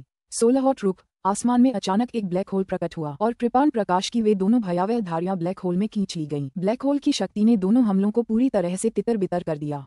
निंग अब बहुत ज्यादा ताकतवर हो गया था। उसकी तलवारबाजी उसके दुश्मन की कृपाणबाजी से साफ तौर पर कमजोर थी और निंग साफ तौर पर सिर्फ दाव हथियार इस्तेमाल कर रहा था, जबकि उसका दुश्मन एक जोड़ी अनंत हथियार चला रहा था। लेकिन निंग के पास सामान्य संसार दाव लॉर्ड्स जितनी ही शारीरिक शक्ति होने का फायदा था। यही वजह थी कि निंग की 16 मुद्रा कृपाण प्रकाश की इन 2 धारियों का सीधा सामना कर सकी। फुसफुसाहट। निंग ने टकराव के हमलों की शॉकवेव से गति प्राप्त की और सीधे विश्व देवता बोनप्लेट की ओर गोली चलाई, जो अरोयो के काफी करीब खड़ा था। सावधान। अरोयो का चेहरा तनावग्रस्त हो गया। हालांकि जी निंग एक वृद्ध देवता के रूप में पहले से ही काफी शक्तिशाली थे, अरोयो ने सचमुच कभी नहीं सोचा था कि निंग विश्व देवता बनते ही इतने शक्तिशाली हो जाएंगे। बस यूं ही एक वृद्ध देवता का यह विचित्र रूप एक पालौकिक विश्व देवता भी बन गया। काश ऐसा लग रहा था मानो यह नव आरोहित विश्व देवता वास्तव में अरोयो जितना ही शक्तिशाली था। उनकी मूल योजना में विश्व देवता बोनप्लेट वास्तव में एक विशेष उद्देश्य पूरा करता था। हालांकि जी निंग की वास्तविक शक्ति को देखते हुए विश्व देवता बोनप्लेट अब इस युद्ध में सीमित उपयोग के थे। समस्या ये थी कि सब कुछ बहुत तेजी से हुआ था। विश्व देवता बोनप्लेट के पास छिपने का कोई मौका नहीं था और निंग की गति बोनप्लेट से कहीं अधिक तेज थी। नहीं, विश्वदेव बोनप्लेट भी बुरी तरह चौंक गया। वार। तलवार की रोशनी आसमान को चीरती हुई बोनप्लेट के माथे में घुस गई। निंग ने अपनी तलवार नीचे की ओर खींची, जिससे विश्वदेव बोनप्लेट का शरीर 2 हिस्सों में बंट गया। इसके बावजूद बोनप्लेट अभी तक मरा नहीं था। इधर आओ। अचानक कहीं से एक रस्सी प्रकट हुई और बोनप्लेट के चारों ओर लिपट गई। निंग वास्तव में जो कुछ हुआ उससे काफी हैरान था। उसने मन ही मन सोचा, उसके पास दाव कवच भी नहीं था। उसकी सुरक्षात्मक दिव्य क्षमता भी काफी कमजोर थी। निंग ने वास्तव में यह उम्मीद नहीं की थी कि उसका वार उस आदमी के शरीर को सीधे चीर देगा। अगर उस आदमी ने दाव कवच पहना होता या कोई ठीक ठाक सुरक्षात्मक दिव्य क्षमता सीखी होती तो निंग जैसा ताकतवर भी इतनी आसानी से उसके शरीर को चीर नहीं पाता। अफसोस, अरोयो के पास काफी नौकर थे और बोनप्लेट उनमें से कमजोर नौकरों में से एक था, इसलिए उसे ज्यादा अच्छे खजानों तक पहुंच नहीं मिल पाई। छी। अरोयो के चेहरे पर गुस्से का भाव साफ दिखाई दे रहा था। हालांकि बोनप्लेट शुरू में उसके कमजोर गुलामों में से एक था, पर इस समय वही उसका अकेला बचा हुआ गुलाम था।